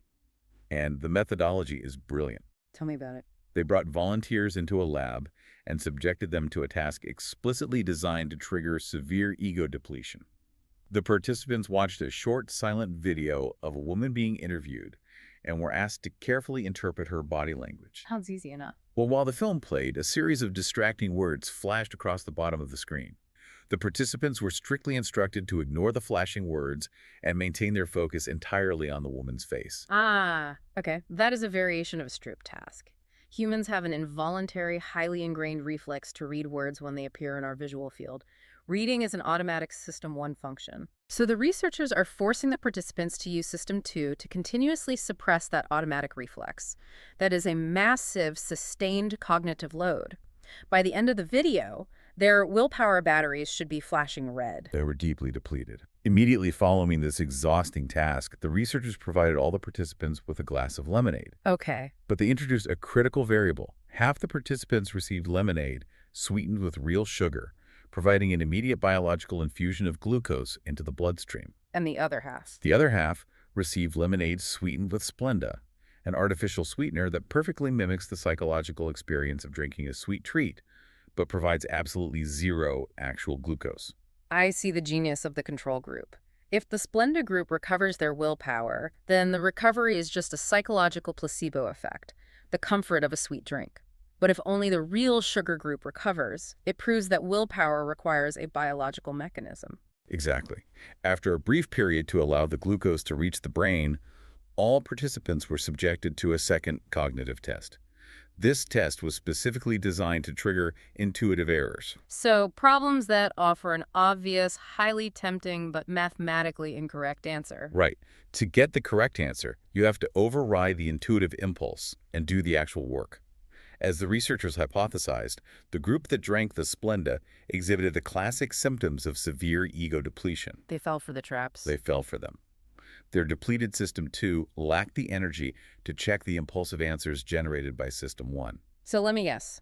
The group that drank the actual sugar didn't make the intuitive errors because the lemonade essentially refueled their cognitive battery. The glucose group performed exceptionally well. Restoring the brain's actual sugar supply completely prevented the deterioration of performance. The influx of glucose gave System 2 the biological fuel it required to wake up, monitor System 1, reject the intuitive errors, and compute the correct answers. So what does this all mean for you listening? The practical takeaway of this biological reality cannot be overstated. You aren't just a brain in a jar. No, we're not. Your decision-making capacity, your logic engine, is fundamentally tethered to your physical state, your digestion, your biology. It means that the classic business trope of the power lunch or skipping meals to work straight through the day is strategically disastrous. It really is. If you've been in intense negotiations for 4 hours, your glucose is depleted. If you try to review the final contract terms in that state, your lazy controller will gloss over critical details because it lacks the physical fuel to process them. A simple, immediate sugar boost, a piece of fruit, a glass of juice, might literally be the biological difference between catching a catastrophic legal loophole and signing your company away. You never make an important business decision on an empty stomach. Never. It forces us to acknowledge our biological vulnerability. So now that we know System 2 gets tired and physically depleted, we need to look at what exactly happens when it fails to do its job. How do we measure the laziness of this controller when it fails to monitor System 1? That's the next logical step. To illustrate this failure, I want to present a specific puzzle directly to you, the listener. I want you to pay attention to the immediate automatic answer that pops into your head. Don't pause to calculate it, just observe the intuition. This is a great test. Here's the scenario. A bat and a ball cost $1.10 in total. The bat costs exactly $1 more than the ball. How much does the ball cost? If you are like the vast majority of people who hear this puzzle for the first time, a very specific number immediately materialized in your mind. That number is 10 cents. The 10-cent answer is overwhelmingly compelling. It feels right. You see $1 pin, you see $1, and System 1 effortlessly separates the two numbers. $1 for the bat, 10 cents for the ball. It's clean, it's intuitive, and it provides an immediate sense of cognitive ease. It provides cognitive ease, but it is mathematically impossible. Right. If we force System 2 to engage and actually run the computation, the error becomes painfully obvious.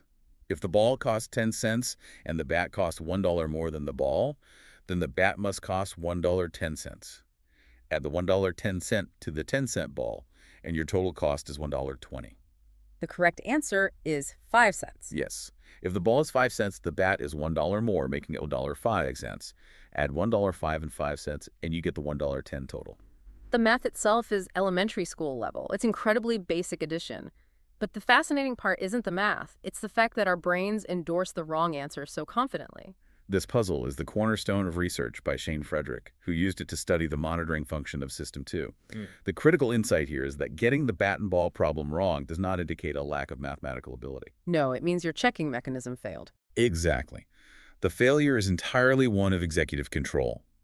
Getting it wrong means your System 2 didn't even bother to verify the suggestion handed up by System 1. The lazy controller just rubber-stamped the intuitive answer without looking at the details.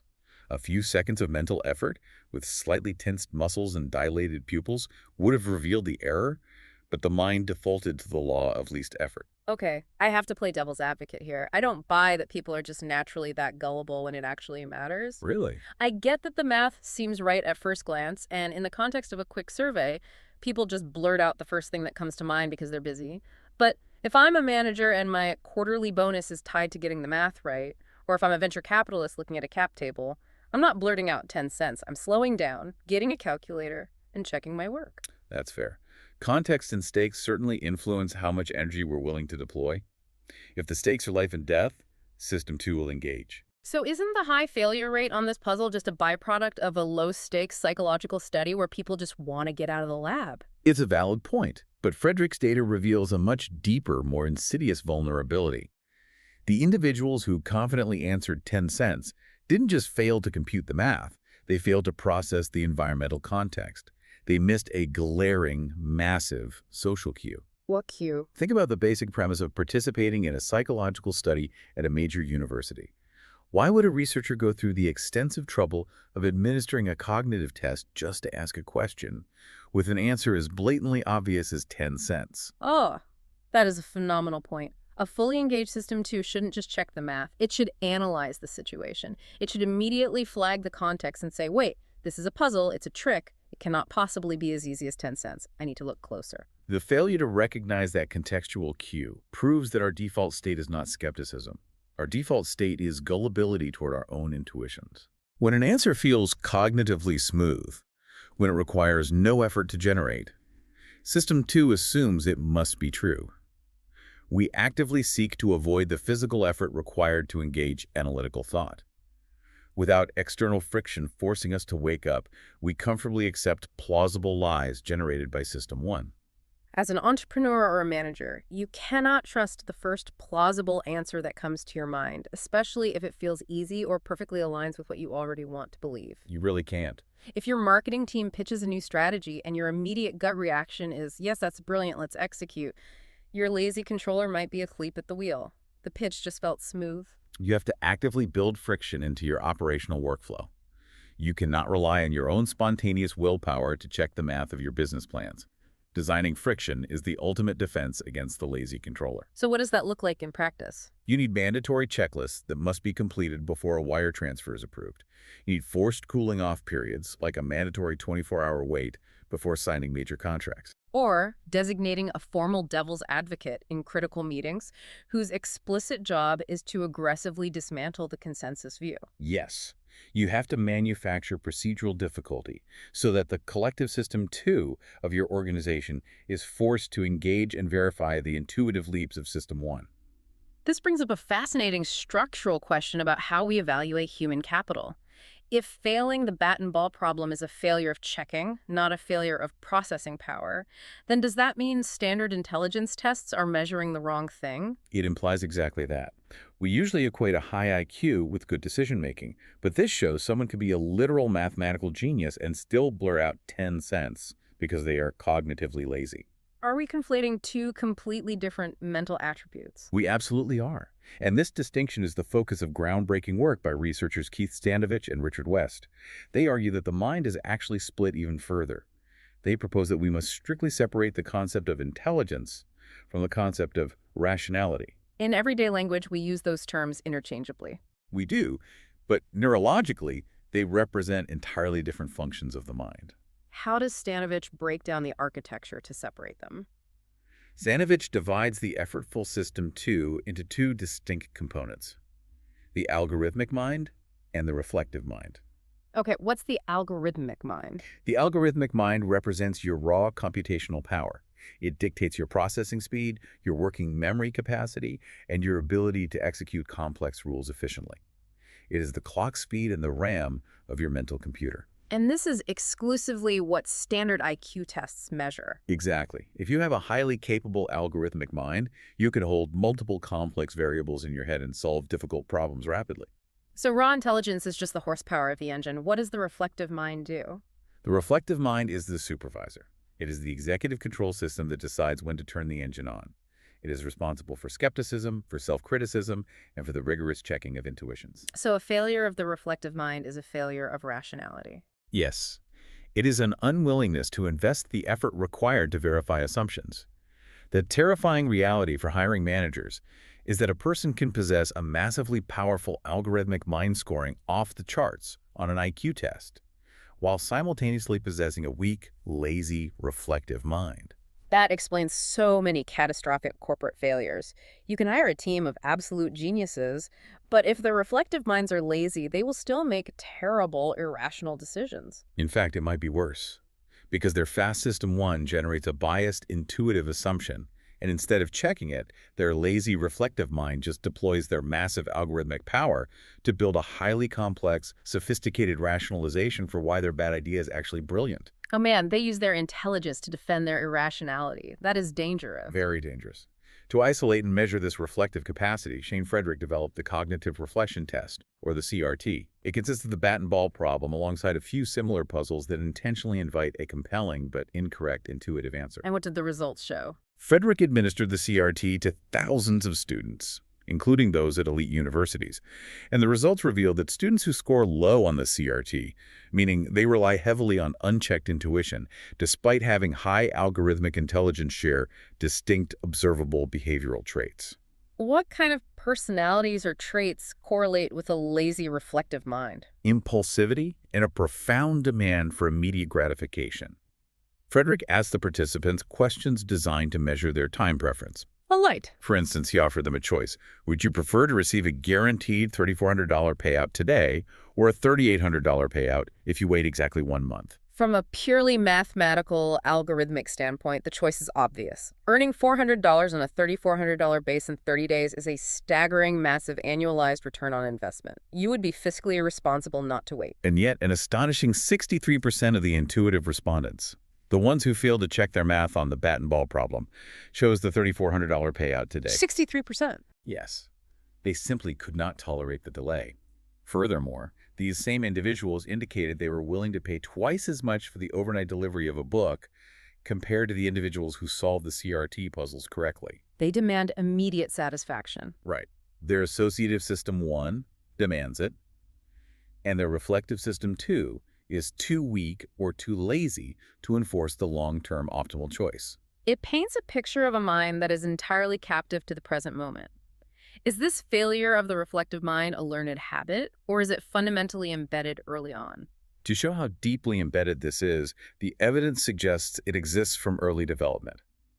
Kahneman points to one of the most famous psychological studies ever conducted, Walter Mischel's delayed gratification experiment with 4-year-old children. Ah, the classic marshmallow test. Though the variation here was the Oreo test, right? Yes, Mischel's Oreo test. The setup for that experiment is essentially psychological torture for a toddler.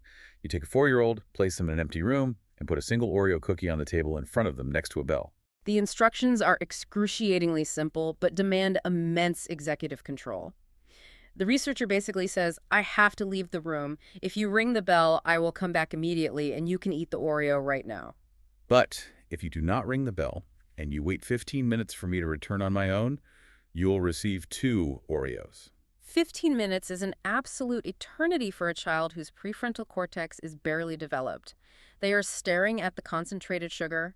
Their system 1 is screaming for the immediate caloric reward, and their rudimentary system 2 is trying to hold the line for a hypothetical future payoff. Watching the footage of the experiment reveals the intense physical effort of self-control. About half the children managed to endure the 15-minute delay. They employed aggressive distraction strategies. They covered their eyes, talked to themselves. They sang songs, physically turned their chairs away from the table. They recognized the temptation and engineered their own immediate environment to reduce the friction. The other half succumbed to the depletion and rang the bell, settling for this single cookie. But the truly profound realization of Mischel's work didn't emerge until over a decade later, right? Precisely. When they tracked down the cohorts as teenagers and young adults, the divergence between the two groups was staggering. What did they find? The children who had demonstrated the reflective capacity to delay gratification for 15 minutes at age 4 exhibited substantially higher scores on standardized tests of intelligence, better executive control, and a significantly lower propensity for drug use. Wow. The inherent strength of their reflective mind, their ability to tolerate temporary discomfort for a superior long-term outcome, was a massive predictor of their future algorithmic and rational capabilities. Yes. What's fascinating here is that this fundamentally changes the paradigm of building a team or evaluating leadership. Sure. We are obsessed with algorithmic capacity. We filter resumes based on prestige degrees, technical certifications, raw processing speed. But in business, what we actually need are rational people. People with strong reflective minds. Exactly. Algorithmic intelligence without reflective rationality is a massive liability.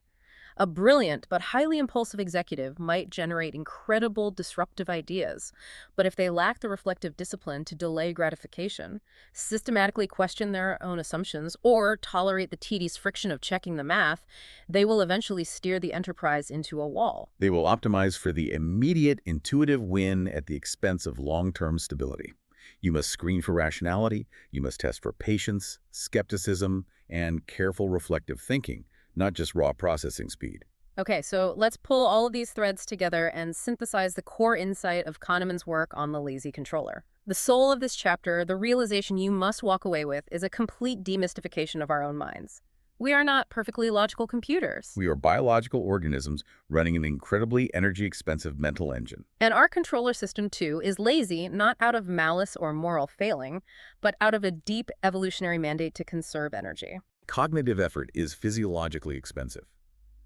When we are tired, hungry, or forced to suppress our emotions, our willpower physically depletes, leaving our impulsive, unchecked System 1 in the driver's seat. True business mastery isn't just about accumulating more data or forcing yourself to grind harder through sheer willpower. It is fundamentally about energy management. It is recognizing your cognitive limits, designing your life to achieve flow, and knowing exactly when to step away, drink a glass of lemonade, and force your lazy controller to do the math. You now know how to spot your lazy controller at work.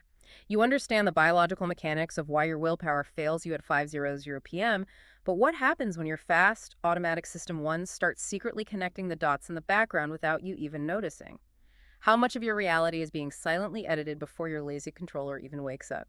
Next time, we're going to explore the hidden architecture of the associative machine, where things get truly unpredictable. Until then, manage your energy, build friction into your decisions, and never negotiate on an empty stomach. What you just listened was the beginning of a full audio, way longer, explaining every single chapter of the book. If you would like to keep listening to the end and access to the full audio, you can access it with the link down below in the description and in the pinned comment.